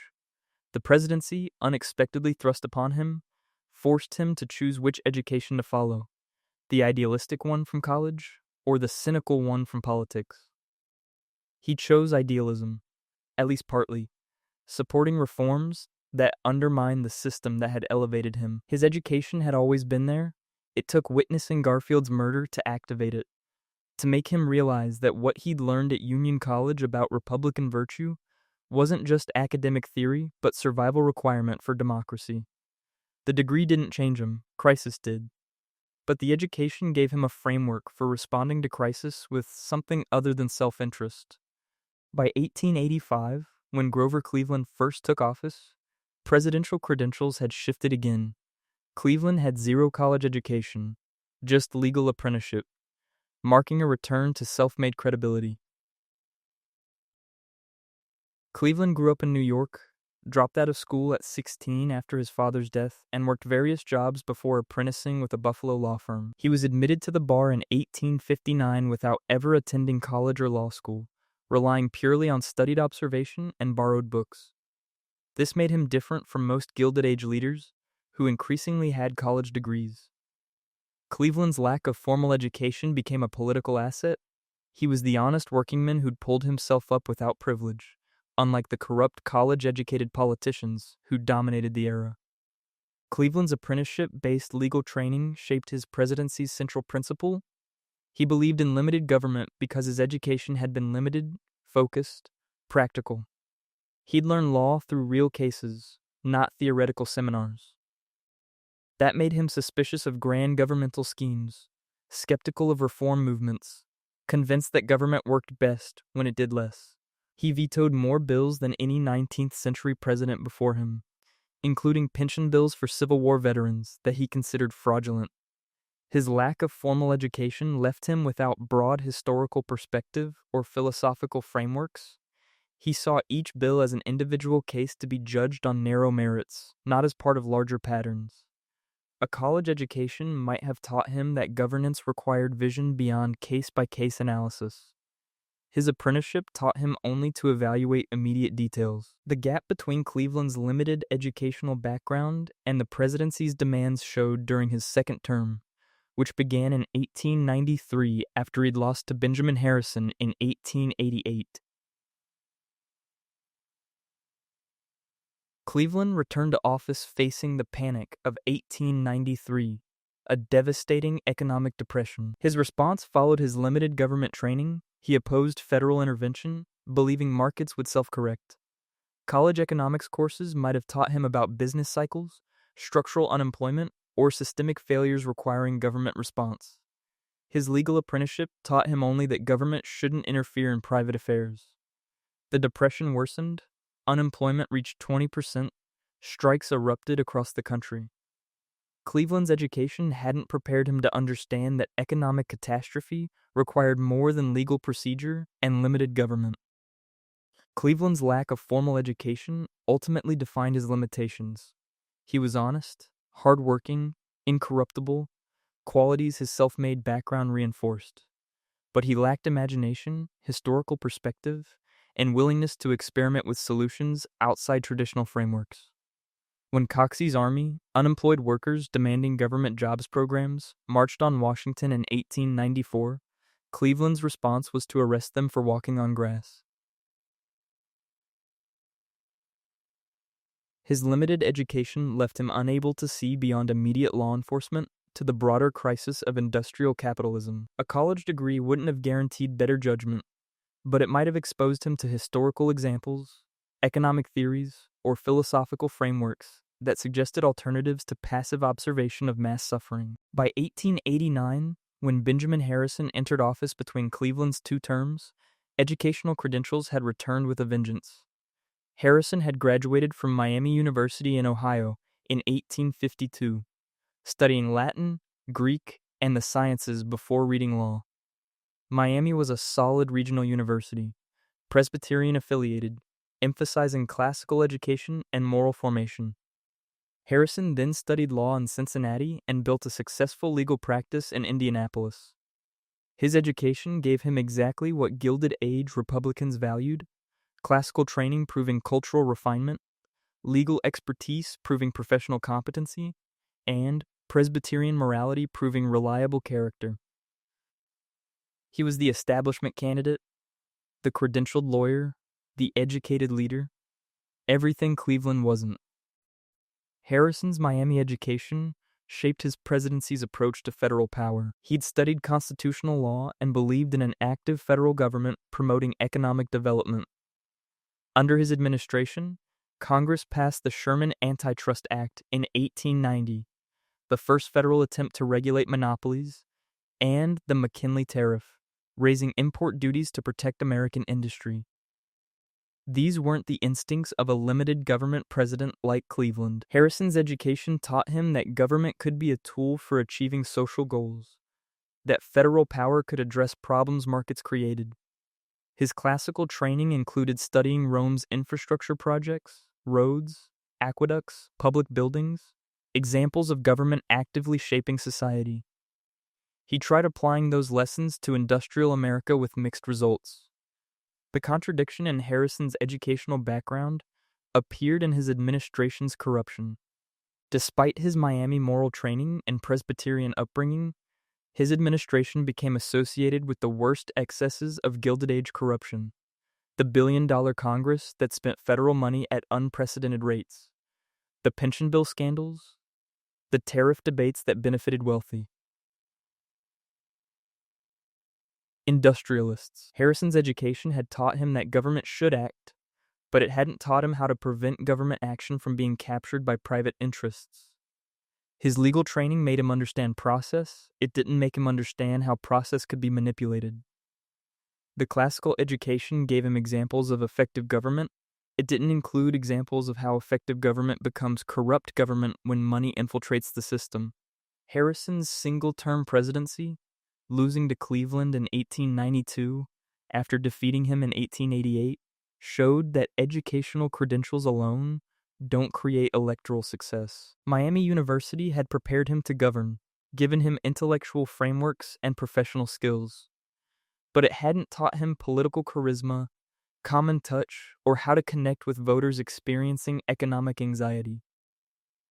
Cleveland, with no college degree, defeated the Miami-educated Harrison by understanding what ordinary Americans felt during the Depression. Harrison's education was superior. His political instincts were worse. The college degree signaled his qualifications.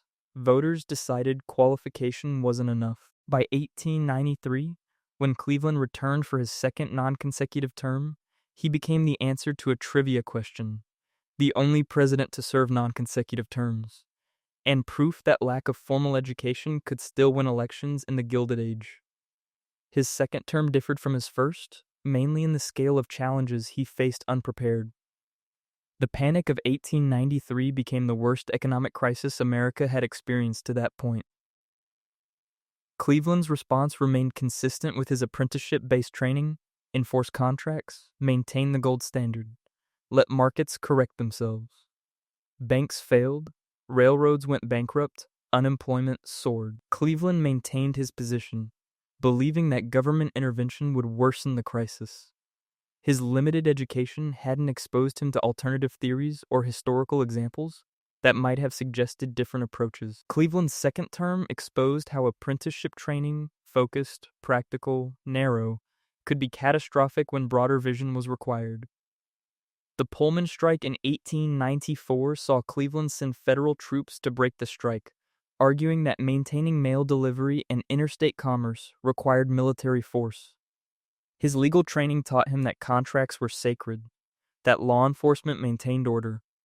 It didn't teach him about labor relations, economic justice, or the contradictions of industrial capitalism. College courses in economics, political philosophy, or sociology might have given him frameworks for understanding why workers struck, why inequality destabilized society, why force solved nothing. His apprenticeship taught him only that law must be enforced, regardless of context or consequence. The lasting impact of Cleveland's limited education shows in his post-presidential reputation. He remains respected for honesty and integrity, qualities his self-made background reinforced, but criticized for rigidity and failure to address Gilded Age problems. His lack of formal education made him unable to imagine alternatives to the limited government principles he'd absorbed through legal apprenticeship. When progressives later pushed for reforms, labor protections, antitrust enforcement, financial regulation, they were explicitly rejecting Cleveland's approach. His education had been sufficient for becoming president, but insufficient for adapting to changing economic and social realities. The self-made lawyer could follow precedent brilliantly. He couldn't see when precedent had become inadequate for new problems. By 1900, when William McKinley won re-election, the presidency was transitioning toward requiring credentials that signaled international sophistication, though McKinley himself represented an earlier era. He'd attended Allegheny College in Pennsylvania, but dropped out after one semester due to financial difficulties and poor health. In 1860, he never returned to college, instead teaching briefly before enlisting in the Union Army. After the Civil War, he studied law at Albany Law School in New York, completing the curriculum in 1867 before being admitted to the Ohio bar. His educational path was patchwork, some college, some law school, much practical experience, typical for ambitious men of modest means in the post-Civil War era. McKinley's incomplete college education shaped his presidency's approach to American expansion. He'd lacked the classical training that taught men like John Quincy Adams how empires functioned, the historical perspective that might have warned against imperial overreach. When the Spanish-American War erupted in 1898, McKinley's limited educational background left him without frameworks for understanding colonial administration. He famously claimed he couldn't locate the Philippines on a map before deciding to annex them, a confession that revealed both his honesty and his geographical ignorance. His Albany law training taught him legal procedure. It didn't teach him the complexities of governing distant territories with different cultures, languages, and political traditions. America became an imperial power under a president whose education hadn't prepared him for empire. The gap between McKinley's limited educational credentials and the demands of global leadership showed in his reliance on advisors. He surrounded himself with better educated men, John Hay as Secretary of State, Elihu Root as Secretary of War, who had the classical training and international experience he lacked. His law school education taught him enough to know what he didn't know, which made him willing to delegate. When he was assassinated in September 1901 by anarchist Leon Czolgosz, the presidency passed to Theodore Roosevelt, whose educational pedigree was everything McKinley's wasn't. The contrast marked a turning point. The self-made politician gave way to the Harvard man, signaling that America's new global role would require credentials that matched its ambitions. By 1901, when Theodore Roosevelt became president after McKinley's assassination, Ivy League credentials returned to the White House with unprecedented energy. Roosevelt graduated from Harvard in 1880, studied history and natural sciences, graduated magna cum laude, and seemed to absorb everything the university offered. Then he attended Columbia Law School but dropped out after realizing he found law tedious and politics exhilarating. The Harvard degree gave him social credibility and intellectual confidence. The Columbia dropout proved he didn't need credentials he found irrelevant. Roosevelt's education was about networks and cultural capital more than specific training. Harvard connected him to America's ruling class and gave him the confidence to believe he belonged there. Roosevelt's Harvard education shaped his presidency's progressive agenda in complicated ways. He'd studied natural science, which gave him genuine passion for conservation. He created 5 national parks, 18 national monuments, and 150 national forests during his presidency. The scientific training made him understand ecology before most Americans had heard the term. But his Harvard education also taught him social Darwinism, the belief that Anglo-Saxon civilization represented human evolution's peak. This produced a president who protected wilderness while believing non-white peoples were inherently inferior, who fought corporate monopolies while endorsing American imperialism in the Philippines and Latin America.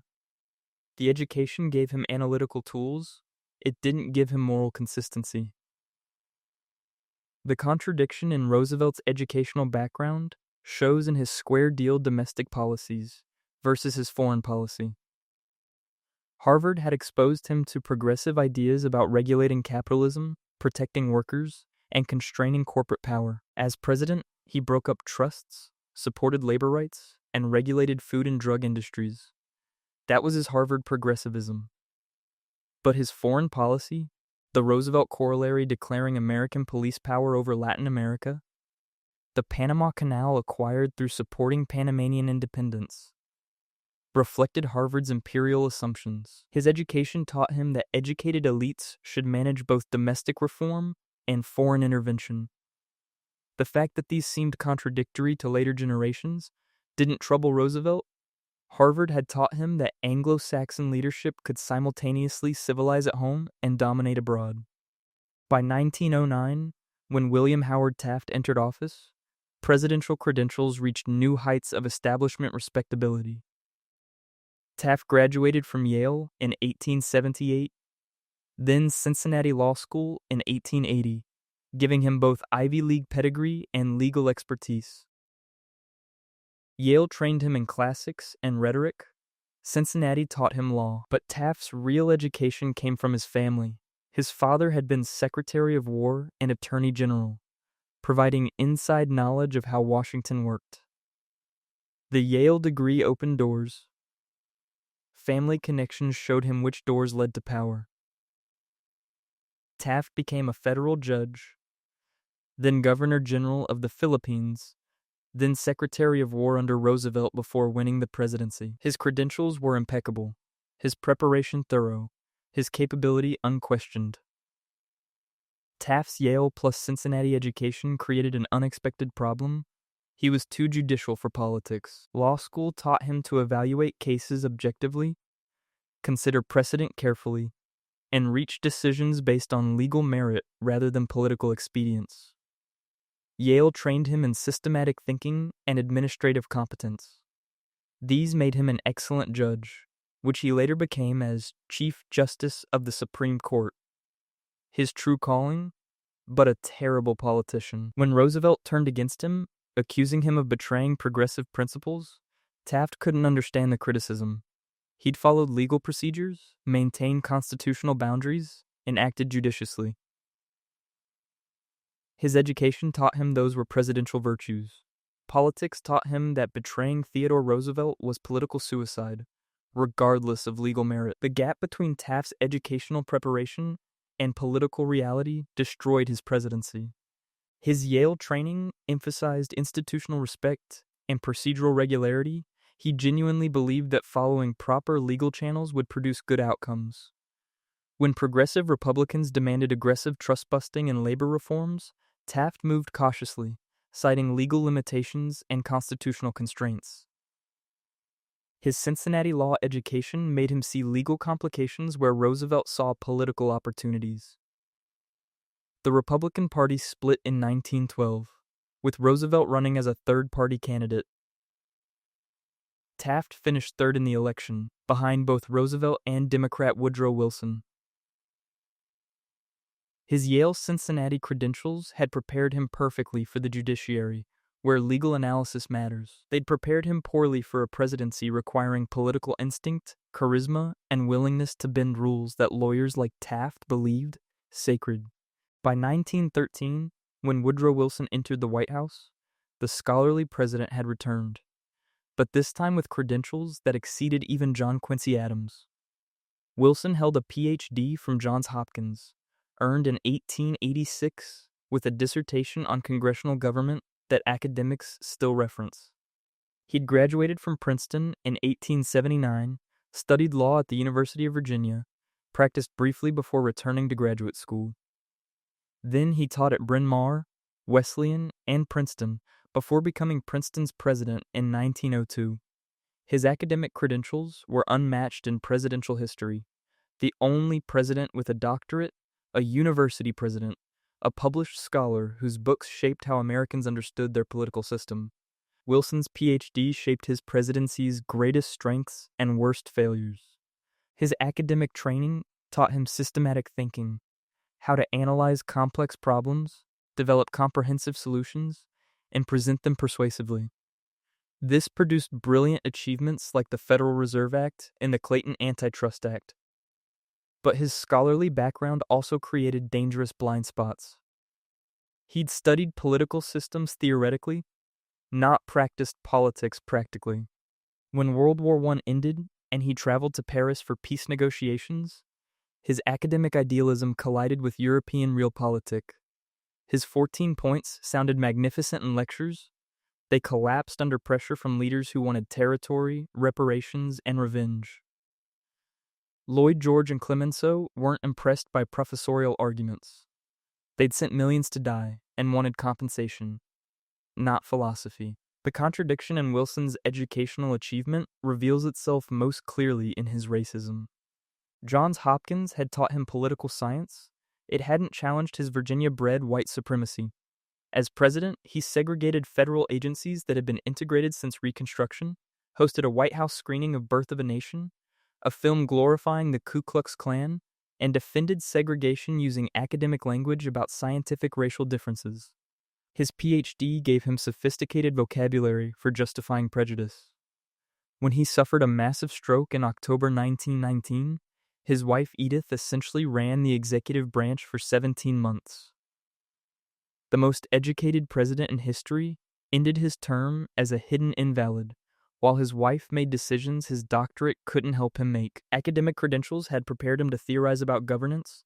They hadn't prepared him for the presidency's human realities, negotiating with cynical allies, managing his own health, or recognizing that formal education could coexist with profound moral failure.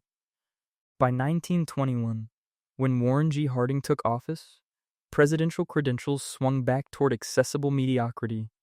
Harding attended Ohio Central College, a small liberal arts school in Iberia, Ohio, graduating in 1882 with a degree in nothing particularly distinguished. Ohio Central wasn't selective, wasn't prestigious, wasn't particularly rigorous. It was where small-town Ohio boys went if their families could afford modest tuition. Harding studied journalism, rhetoric, and basic sciences, but mostly he socialized, played in the college band, and edited the school newspaper. The education was adequate for producing a small-town newspaper editor, which was exactly what Harding became after graduation. It wasn't preparation for presidential leadership, which became obvious almost immediately. Harding's Ohio Central education left him completely unprepared for the presidency's demands. He'd learned enough rhetoric to deliver speeches that sounded impressive without meaning much. He called it bloviating, and enough about journalism to understand how newspapers worked. But he lacked the intellectual framework for understanding complex policy, the historical knowledge for learning from precedent, or the judgment for recognizing competence versus corruption in subordinates.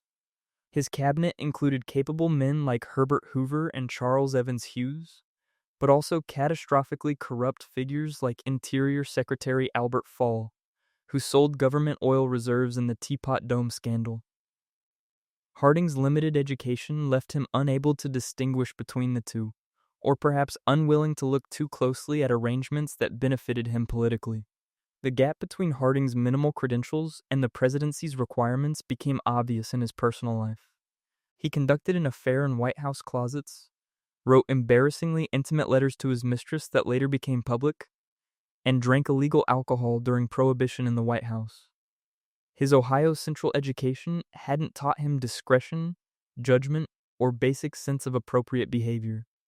When he died suddenly in August 1923, possibly from a heart attack, possibly from stroke, possibly from poisoning by his wife who'd learned of his affairs, the emerging scandals of his administration were just beginning to surface.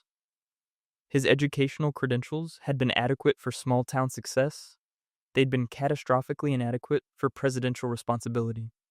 Ohio Central College produced a friendly, personable, limited man who should never have gotten near the White House. By 1923, when Calvin Coolidge succeeded Harding, New England respectability returned with Amherst College credentials. Coolidge graduated from Amherst in Massachusetts in 1895, studying classics, philosophy, and rhetoric in the traditional liberal arts curriculum. Amherst was prestigious but not quite Ivy League. It taught classical education seriously, but lacked Harvard or Yale's social networks. Coolidge then studied law through apprenticeship rather than law school, reading law in a Northampton, Massachusetts, office before passing the bar in 1897. His education combined classical training with practical legal work, the respectable path for ambitious New England men without family wealth. Coolidge's Amherst education shaped his presidency's defining characteristic, silence. He'd studied classical philosophy, including Stoicism, which taught that wise men speak little and act deliberately. As president, he became famous for terseness, Silent Cal, who supposedly slept 11 hours a day and spoke even less when awake. His limited remarks weren't from lack of education, they were his educational philosophy and practice. Amherst had taught him that words should be carefully chosen, that silence was strength, that restraint demonstrated wisdom. This worked politically. His taciturn style seemed refreshingly honest after Harding's bloviating corruption. But it also meant Coolidge governed passively during the 1920s economic boom, believing markets should regulate themselves without government interference. The contradiction in Coolidge's educational background shows in his relationship to the economy. Amherst taught him classical economics, laissez-faire, limited government, trust in markets' self-correcting mechanisms. He applied these principles religiously, opposing regulation, cutting taxes, reducing government spending. The business of America is business, he declared, articulating his Amherst-learned philosophy. The economy boomed during his presidency, seeming to validate his classical education. Then he left office in March 1929, 7 months before the stock market crashed and the Great Depression began. His Amherst training taught him theory that worked beautifully, until it didn't. The classical education gave him confidence in principles that were about to be catastrophically disproven. But Coolidge never acknowledged error. Stoic philosophy, learned at Amherst, taught that wise men don't apologize or explain, they simply endure. By 1929, when Herbert Hoover entered office, presidential credentials had evolved toward technocratic expertise. Hoover graduated from Stanford University in 1895 with a geology degree, part of Stanford's first graduating class. This made him the first president from a West Coast university and the first with technical rather than classical education. Stanford taught him engineering, scientific method, and systematic problem solving, training that made him spectacularly successful as a mining engineer, working worldwide and becoming a millionaire before 40. His education was practical, modern, focused on solving concrete problems through applied science. This worked brilliantly in business and humanitarian work. It failed catastrophically in politics. Hoover's Stanford engineering education shaped his response to the Great Depression in ways that destroyed his presidency. Engineers solve problems by analyzing data, identifying root causes, and implementing systematic solutions. Hoover applied this approach to the economic collapse that began in October 1929. He gathered statistics, consulted experts, created commissions to study the problem. His education taught him that careful analysis produced correct solutions. But economic depression wasn't an engineering problem with technical solutions. It required political leadership, willingness to experiment, and human empathy for mass suffering. Hoover's Stanford training left him convinced that markets would self-correct if government avoided interference, a theory that engineering success had taught him to trust. As unemployment reached 25% and breadlines stretched around blocks, Hoover maintained his position. Government intervention would worsen the crisis by disrupting natural economic recovery. The gap between Hoover's impressive technical credentials and his political failure reveals education's limitations in crisis. Stanford taught him how to build dams, manage complex projects, and solve logistical problems. He'd fed millions as head of food relief after World War I, demonstrating organizational genius. But depression required different skills, inspiring hope, communicating empathy, embracing radical experiments when traditional approaches failed. His engineering education taught systematic thinking. It didn't teach political flexibility. When he lost to Franklin Roosevelt in 1932, it marked the defeat of technocratic expertise by aristocratic charisma. Hoover's Stanford degree proved that technical education alone couldn't prepare presidents for challenges requiring human connection rather than scientific solutions. By 1933, when Franklin Roosevelt took office, Ivy League credentials returned, but with an ironic twist. Ph.D. attended Harvard, graduating in 1904, then Columbia Law School, which he attended but never completed. He passed the New York bar exam without finishing his degree, deciding the credential wasn't worth the bother since he'd already absorbed what he needed. This casual dismissal of formal credentials revealed Ph.D.'s confidence. His family name and Harvard connections mattered more than a law degree. His education was about social networks, not technical expertise. Harvard taught him who mattered in American society. Columbia's incompleteness showed he knew formal credentials meant less than inherited status. Roosevelt's Harvard without Columbia degree education shaped his presidency's experimental approach. He hadn't been trained in systematic theory or rigid methodology. His education was broad, social, and flexible. When the Depression required unprecedented federal intervention, Ph.D.'s incomplete legal training became an asset. He wasn't bound by strict constructionist constitutional theories that law school would have emphasized. His Harvard education taught him that rules were made by people like him and could be changed by people like him.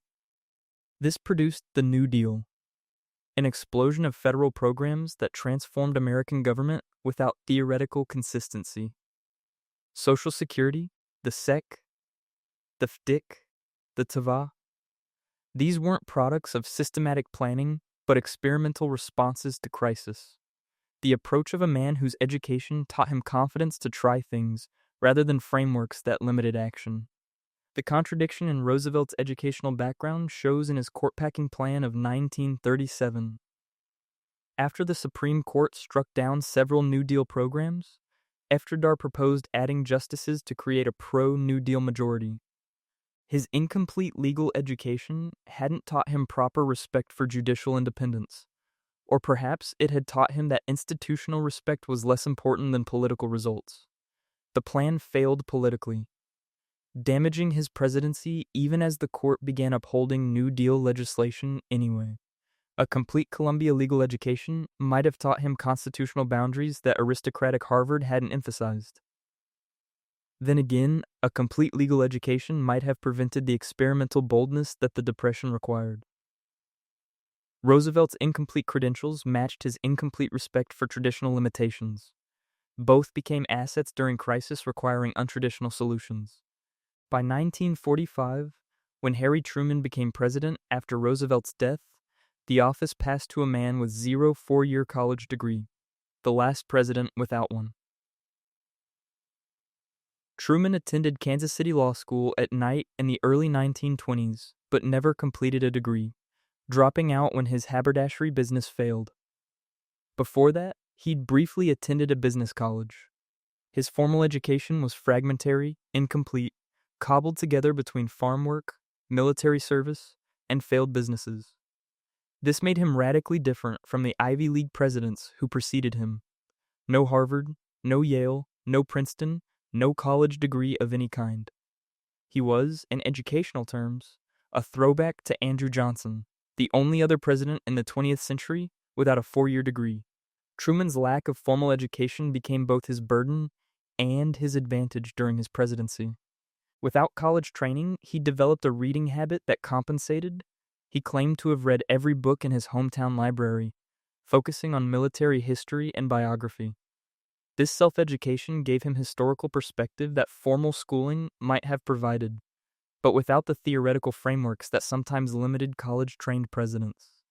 When he had to decide whether to use atomic weapons against Japan in August 1945, his lack of formal education meant he approached the decision without academic theories about warfare, international relations, or ethics. He evaluated it practically. Would it end the war faster? Save American lives? Demonstrate American power? The decision haunted him afterward. But his limited education meant he didn't second-guess himself with theoretical complications. He decided, took responsibility, and moved forward. The gap between Truman's absent credentials and his presidential effectiveness remains one of history's puzzles. He implemented the Marshall Plan, created NATO, desegregated the military, and contained Soviet expansion. Decisions requiring sophisticated understanding of geopolitics, economics, and strategy. His lack of college education didn't prevent these achievements. Arguably, it enabled them by freeing him from academic certainties that might have counseled caution. When he fired General Douglas MacArthur in April 1951 for insubordination during the Korean War, it demonstrated that formal education didn't determine command authority. MacArthur had West Point, Truman had high school. The president without a degree fired the general with elite credentials, asserting civilian control over military decisions. Truman's limited education became proof that leadership didn't require credentials, just judgment, courage, and willingness to accept consequences. He remains the last president to prove that point, making him either democracy's final victory over credentialism or the last vestige of an earlier era before credentials became mandatory. By 1953, when Dwight Eisenhower took office, military credentials had evolved into a specific kind of presidential preparation. Eisenhower graduated from West Point in 1915, 61st in a class of 164, middle of his class, distinguished mainly by demerits for minor infractions. West Point taught him engineering, military tactics, and organizational management, not political theory or constitutional law. His real education came from managing the Allied invasion of Europe during World War II, where he learned coalition politics, strategic planning under uncertainty, and how to balance competing egos and national interests. That military diplomatic experience prepared him for the presidency more than anything West Point taught him. Eisenhower's West Point training shaped his presidency's organization-focused approach. He structured the executive branch like a military command, with clear hierarchies, staff systems, and delegated authority. His education taught him that large organizations required systematic processes, intelligence gathering, strategic planning, operational execution, after-action review. As president, he applied these frameworks to everything from economic policy to foreign affairs. The National Security Council became formalized under his administration, operating with military-style briefings and decision protocols. His West Point training emphasized preparation and process. He believed that proper organization produced good decisions almost automatically. The gap between Eisenhower's military education and civilian governance showed most clearly in his reluctance to engage publicly on civil rights. West Point had taught him organizational management and strategic planning. It hadn't taught him moral leadership on domestic social issues. When the Supreme Court ruled on Brown v. Board of Education in 1954, requiring school desegregation, Eisenhower's response was tepid. He privately disagreed with the decision, believing integration should happen gradually rather than through federal mandate. His military training taught him that successful operations required preparation and planning. Forced integration seemed like poor planning to him. Only when Arkansas Governor Orville Faubus defied federal court orders in 1957 did Eisenhower send troops to Little Rock. Not because his education taught him integration was morally right, but because his military training taught him that federal authority couldn't be defied without. Response. Eisenhower's West Point credentials created an ironic legacy, the military man who warned against the military-industrial complex. His farewell address in January 1961 famously cautioned that the conjunction of military establishment and defense contractors threatened democratic governance. His military education had taught him how defense systems worked, how procurement decisions were made, how institutional incentives corrupted judgment. He understood from inside experience that military credentials didn't prevent, and sometimes enabled, the corruption he was warning against. West Point gave him the organizational knowledge to recognize the problem. Leaving office gave him the freedom to name it publicly. By 1961, when John F. Kennedy took office, Ivy League credentials reached their cultural zenith. Kennedy graduated from Harvard in 1940, studying government and international relations. His senior thesis analyzed British appeasement before World War II, arguing that democracy's institutional features made it slow to respond to dictatorial threats. The thesis was published as Why England Slept, becoming a bestseller and establishing Kennedy's intellectual credentials at age 23. Harvard gave him more than education. It gave him the networks, the confidence, and the cultural vocabulary that marked him as part of America's aristocracy. His education was his identity. The Harvard man who happened to become president, not the president who happened to attend Harvard. Kennedy's Harvard education shaped his presidency's style more than its substance. He filled his administration with fellow Harvard graduates and academics, the best and brightest as they were called, bringing Ivy League intellectualism to government. Harvard had taught Kennedy that ideas mattered, that policy should be evidence-based, that intelligent analysis produced superior outcomes. This worked brilliantly in some areas. The Peace Corps reflected Harvard idealism about American leadership and soft power. But it failed catastrophically in others. The Bay of Pigs invasion showed that Harvard credentials didn't prevent spectacular misjudgment. The operation was planned by intelligent, educated men who believed their Ivy League training gave them superior insight into Cuban politics. They were completely wrong. The contradiction in Kennedy's educational background reveals itself in the Cuban Missile Crisis of October 1962. His Harvard training in international relations taught him about balance of power, credible deterrence, and strategic signaling, theoretical frameworks that actually proved useful during the crisis. But what saved the world from nuclear war wasn't Harvard theory. It was Kennedy's willingness to ignore the advice of Harvard-educated advisors who recommended immediate military action.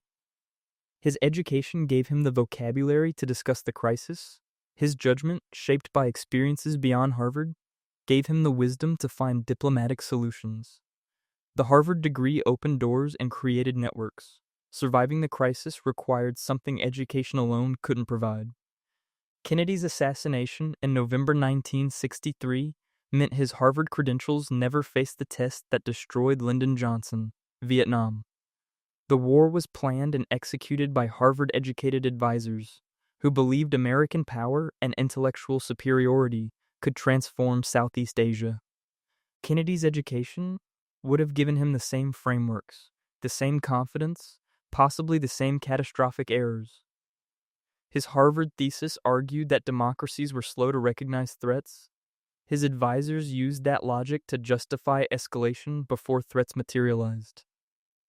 The education that made him seem sophisticated and prepared also planted the intellectual seeds for America's longest military failure. Harvard taught strategic thinking.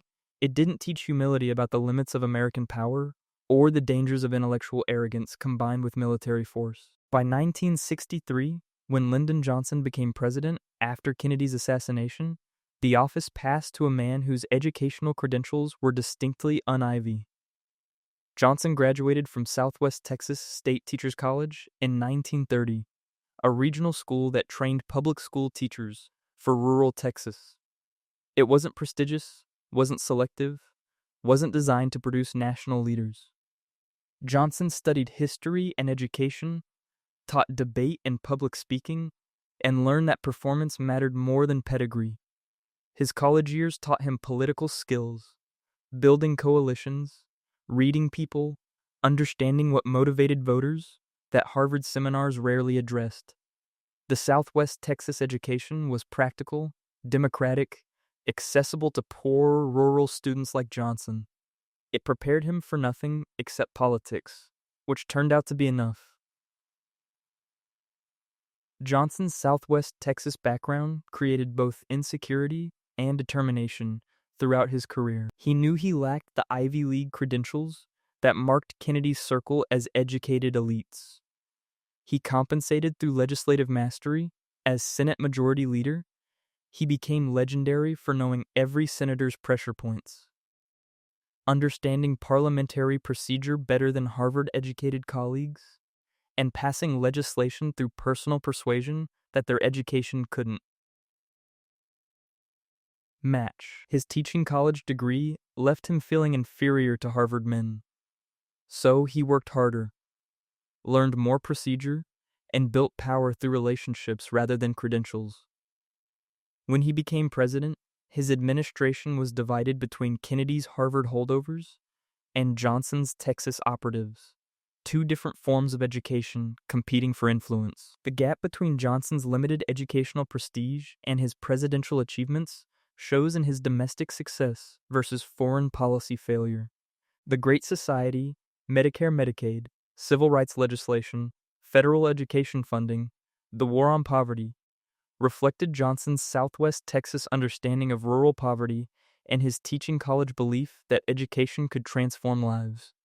His credentials weren't elite, but his commitment to expanding opportunity was genuine, shaped by personal experience of limited means and educational advancement. He knew what federal support could mean because he lived it. But Vietnam destroyed his presidency, partly because his teaching college education left him insecure around Harvard-educated advisors who assured him that American strategy was working when it wasn't. Johnson's relationship with his Southwest Texas credentials became tragic during Vietnam. He distrusted Harvard intellectuals, but couldn't challenge their strategic analyses because he felt educationally inferior. His teaching college degree hadn't prepared him to question military planning or geopolitical theories that Ivy League experts presented as sophisticated analysis. When he chose not to run for re-election in March 1968, broken by a war he couldn't win and protests he couldn't stop, it marked the defeat of practical political education by intellectual overconfidence. His Southwest Texas training taught him how to pass legislation and read voters. It didn't teach him to resist Harvard-educated advisors whose credentials intimidated him even when their judgment was catastrophically wrong. The teaching college president achieved more domestically than most Harvard graduates could imagine. But his educational insecurity helped trap him in a war that destroyed his presidency and killed 58,000 Americans. By 1969, when Richard Nixon entered his first term, the credential requirement had solidified. Every serious presidential candidate needed at least a college degree, preferably with graduate education. Nixon had attended Whittier College in California, a small Quaker school where he excelled academically, graduating third in his class in 1934. Then Duke Law School on full scholarship, graduating third in his class in 1937. His credentials were solid, college plus elite law school, but not Ivy League for undergraduate work. That gap defined his political identity, the striver who'd earned his way up through merit rather than birth, forever resentful of the Kennedys and other Ivy League aristocrats who'd been born into privilege he'd fought to achieve. Nixon's Duke Law education shaped his presidency's darkest moments with peculiar precision. He'd studied constitutional law thoroughly, understood executive power's theoretical boundaries, knew exactly what limits the Constitution placed on presidential authority. When Watergate unraveled, what shocked legal scholars wasn't that Nixon broke laws. Presidents had done that before, but that he understood so precisely which laws he was breaking and chose to break them anyway. His Duke training taught him constitutional doctrine. His resentment taught him that rules were for people who hadn't fought as hard as he had. The education gave him legal vocabulary to describe his abuses. His character determined he'd commit them regardless. The contradiction embedded in Nixon's educational achievement reveals itself in the White House tapes. Hours of recordings demonstrate sophisticated legal reasoning, Nixon discussing executive privilege, attorney-client privilege, evidentiary standards with the precision Duke Law taught him. Then he orders the same criminal actions, believing presidential necessity overrides legal constraints. His education didn't prevent his crimes. It gave him tools to rationalize them. When he told David Frost that when the president does it, that means it's not illegal, he was articulating a theory of executive power that contradicted everything Duke Law School taught about constitutional limits. The credentials proved he could master legal theory. They couldn't prevent him from believing himself above the law he'd studied. Nixon's resignation in August 1974 marked the defeat of striving ambition by institutional limits. His Whittier plus Duke credentials had lifted him from modest origins to the presidency, but they couldn't protect him from consequences when he abused the office. The education was real, impressive, earned through genuine merit. It just didn't include the character development that might have prevented his self-destruction. His law degree proved he understood the rules. His presidency proved that understanding rules doesn't mean following them. By 1974, when Gerald Ford became president after Nixon's resignation, his credentials represented perfect establishment respectability. University of Michigan for undergraduate work, Yale Law School for his law degree. Ford played football at Michigan, center and linebacker on national championship teams, before graduating in 1935 with an economics degree. Yale Law admitted him despite modest grades because his football prowess suggested discipline and character. He graduated in 1941 in the top third of his class, proving his academic competence while maintaining the athletic identity that made him relatable to ordinary voters. The combination worked perfectly. State school sports hero plus Ivy League legal training, accessible but credentialed. Ford's Michigan plus Yale education shaped his most controversial decision, pardoning Richard Nixon in September 1974.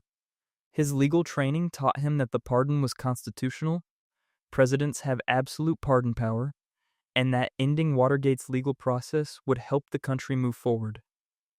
He was technically correct on both points. But his education hadn't prepared him for the political fury that followed. Voters saw the pardon as corruption, proof that Yale-educated presidents protected Yale-educated criminals. Ford's approval ratings collapsed from 71% to 49% almost overnight. His legal education gave him constitutional justification. It didn't give him political instinct to anticipate the consequences. The gap between Ford's impressive credentials and his political effectiveness showed throughout his presidency. Yale Law taught him constitutional doctrine and legal reasoning. It didn't teach him how to inspire a nation traumatized by Vietnam and Watergate, how to manage stagflation's economic contradictions, or how to win election in his own right. When he lost to Jimmy Carter in 1976, it marked the defeat of establishment credentials by outsider authenticity. Ford's Michigan-Yale background was unquestionably solid. Voters wanted change, not solidity. His education proved he could master institutions. His presidency proved that mastering institutions wasn't enough when institutions had lost public trust. By 1977, when Jimmy Carter entered office, military education returned, but technical rather than martial. Carter graduated from the Naval Academy in 1946, 59th in a class of 820 midshipmen, then pursued nuclear engineering training under Admiral Hyman Rickover. Annapolis taught him engineering, discipline, and systematic problem solving. The nuclear training taught him to think in terms of technical specifications, safety protocols, and measurable outcomes. This was education for managing complex systems, nuclear reactors, submarine operations, organizational efficiency, not for inspiring democratic politics or navigating congressional opposition. Carter's engineering education shaped his presidency's defining characteristic, micromanagement based on technical analysis. Engineers solve problems through data collection, careful study, and systematic solutions. Carter applied this to everything: energy policy, Middle East peace negotiations, federal budgets, even White House tennis court schedules. His Annapolis training taught him that hard work and attention to detail produced success. He famously read every budget line item, studied policy details obsessively, believed that mastering complexity would generate good outcomes. Politics doesn't work that way. Congress didn't care about his careful analysis. Voters didn't reward his policy mastery. The education that made him an excellent engineer made him a frustrating politician. The contradiction in Carter's educational background revealed itself in his post-presidential success.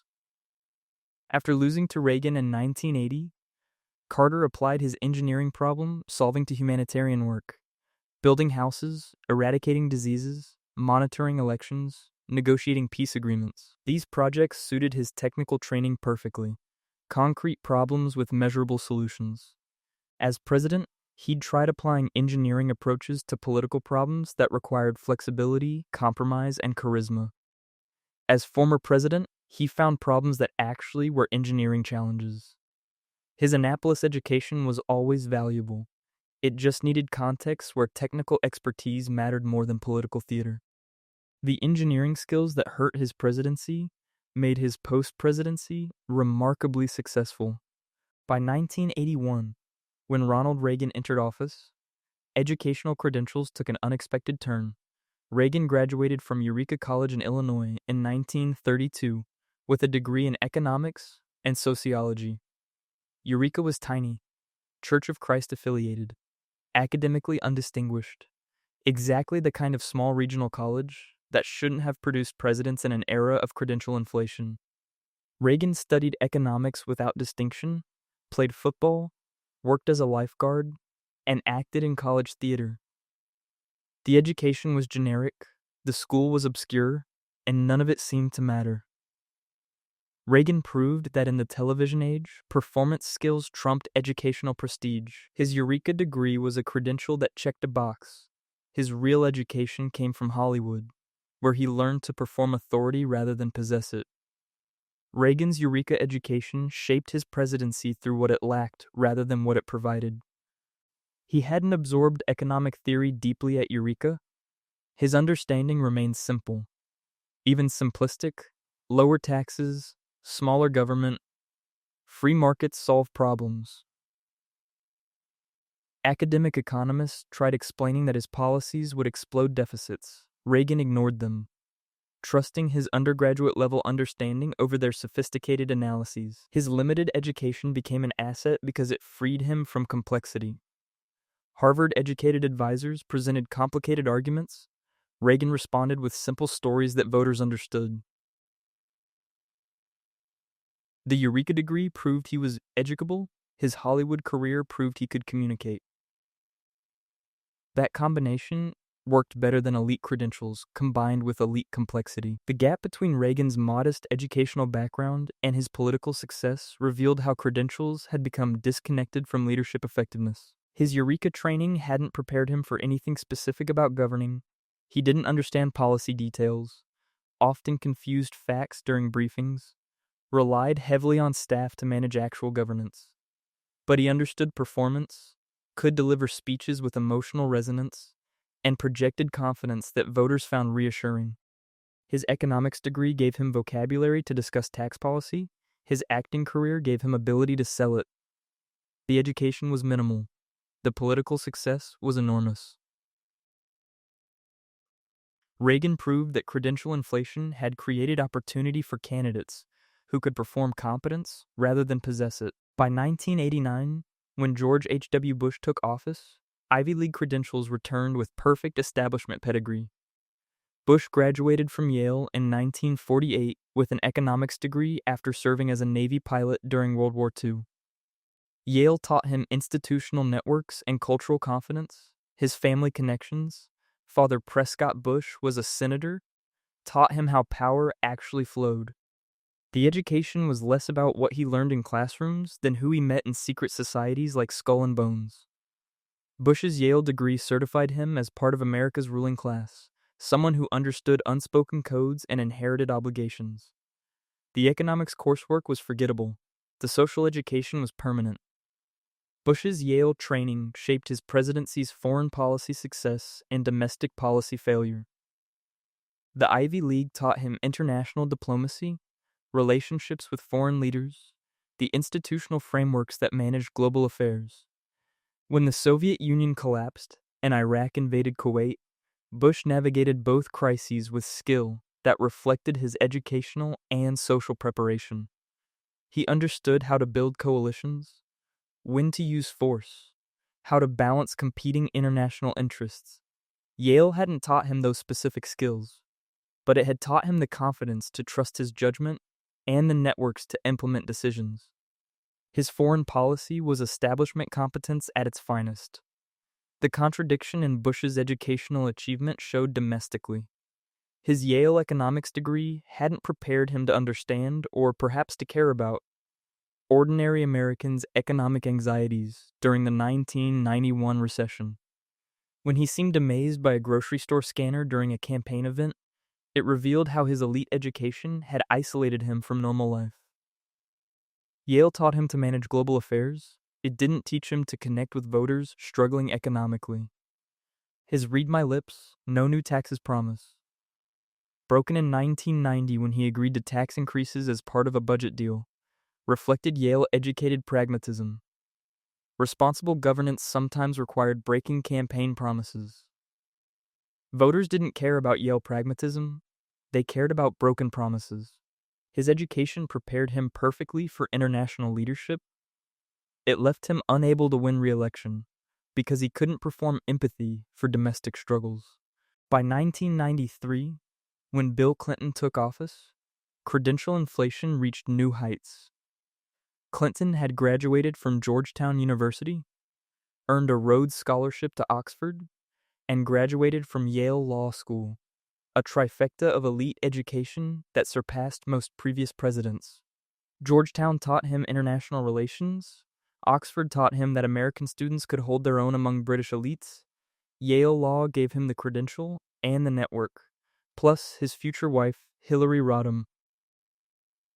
His educational pedigree was impeccable, his intelligence undeniable, his preparation thorough. He was the perfect product of credential inflation, every box checked, every elite institution conquered, every academic requirement exceeded. Clinton's Georgetown, Oxford, Yale education enabled both his policy successes and personal failures. His intellectual training let him master policy details, understand complex legislative trade-offs, and communicate sophisticated ideas to ordinary voters. When he reformed welfare, passed NAFTA, and balanced the federal budget, he was applying frameworks his education provided. Georgetown taught him how international economics worked. Yale Law taught him how to translate policy into legislative language. The education gave him tools that produced genuine achievements. But it also gave him something darker: the belief that intelligent people could manage contradictions, that personal behavior and professional competence existed in separate spheres, that being smart meant rules bent differently. The contradiction in Clinton's educational achievement revealed itself during impeachment. Yale Law taught him legal precision. He could parse what sexual relations meant, argue what is means, and distinguish between criminal conduct and impeachable offenses with sophistication his education enabled. His testimony about Monica Lewinsky showed a Yale-trained mind deploying legal reasoning to avoid consequences for personal misconduct. The education gave him vocabulary to describe his behavior in ways that sounded legalistic, rather than simply dishonest. When the Senate acquitted him, it proved his Yale training was correct. Legal precision could protect him. But it also proved education's limitation. Knowing how to parse definitions doesn't make the parsing any less morally empty. His 3 elite degrees prepared him to govern and to survive scandal.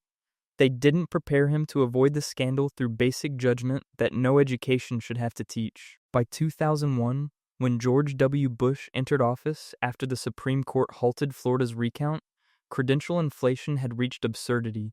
Bush held both a Yale undergraduate degree and a Harvard MBA, making him theoretically the most technically qualified president for managing the executive branch as an organization.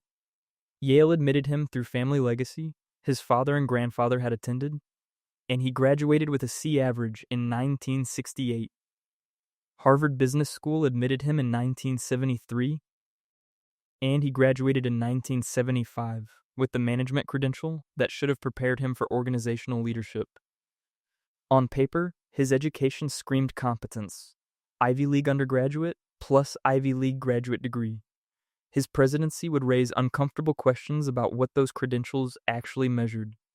Bush's Yale plus Harvard credentials shaped his presidency's management style and strategic failures.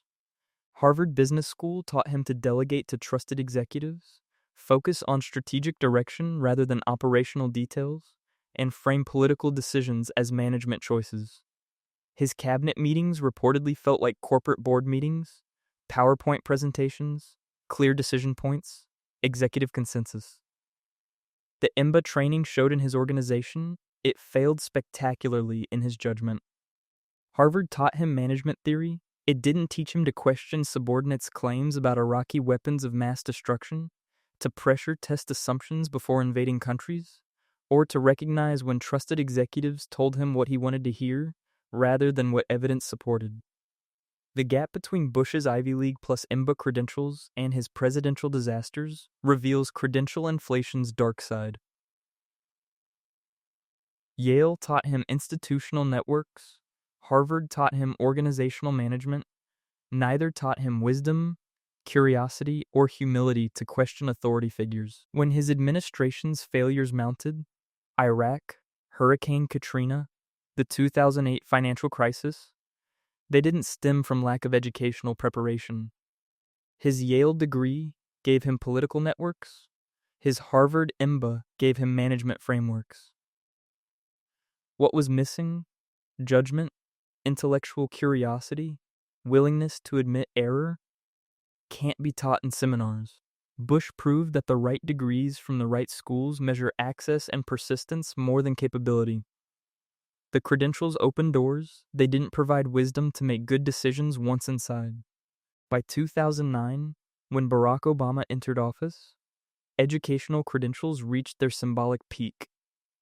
Obama graduated from Columbia University, then Harvard Law School, where he became the first black president of the Harvard Law Review, a position that launched him into national visibility. His Columbia plus Harvard credentials weren't just impressive, they were historic, signaling that elite institutions had opened to talent regardless of race. Harvard Law Review presidency required both academic excellence and political skill. Students elected the president, making it a competitive campaign within a school training future lawyers. Obama won by building coalitions, promising to give space to both liberal and conservative perspectives. It was perfect preparation for post-partisan politics, except post-partisan politics didn't exist. Obama's Harvard Law training shaped his presidency's greatest strengths and deepest frustrations. His constitutional law background gave him sophisticated understanding of executive power, institutional limits, and legal frameworks governing presidential action. When he expanded drone warfare, continued Guantanamo detention, and asserted executive authority over immigration, he was applying legal reasoning his Harvard education provided. The constitutional lawyer became the president who stretched constitutional boundaries while maintaining legal justification. His education taught him where lines were. His presidency taught him that lines could be redrawn with sufficient legal creativity. Harvard prepared him to understand law. The presidency taught him that understanding law didn't require following it when political necessity intervened. The contradiction in Obama's educational achievement revealed itself in his inability to translate credentials into political effectiveness. He'd studied constitutional law, taught it at the University of Chicago, understood institutional frameworks better than almost anyone who'd held the office.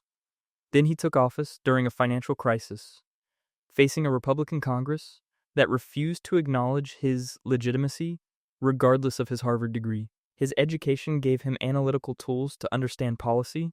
It couldn't make Republicans vote for his legislation. The Harvard Law Review presidency was supposed to signal that he could bridge ideological divides. Congressional Republicans didn't care about his Harvard credentials. His education was impeccable. His political environment made that education largely irrelevant to achieving legislative goals. By 2021, when Joe Biden took office at age 78, his Delaware plus Syracuse credentials represented an earlier era before credential inflation made graduate degrees mandatory. Biden graduated from the University of Delaware, then Syracuse Law, completing his education in 1968.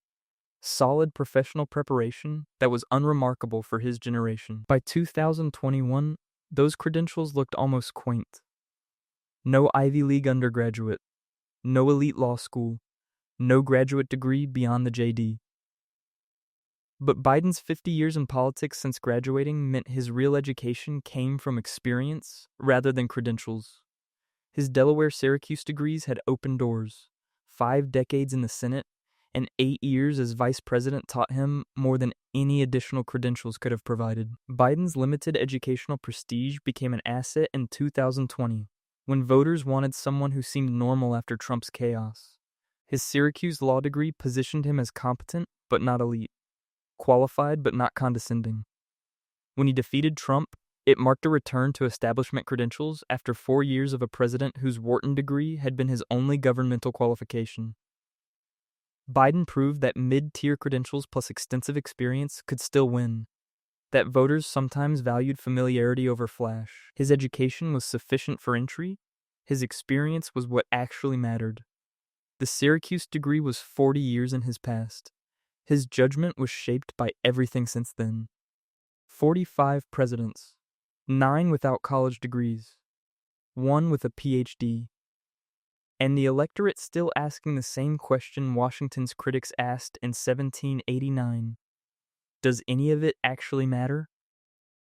The presidential desk remains the same physical object. Photographs on the wall change. Diplomas rotate through frames. Harvard men and teaching college graduates, West Point officers and self-taught lawyers all sat in the same chair, signed the same documents, made decisions whose consequences rarely correlated with educational pedigree. Lincoln without formal schooling ended slavery. Wilson with a doctorate segregated federal agencies. The education provided vocabulary, networks, confidence. It didn't provide wisdom. Sleep well. The office doesn't require a test.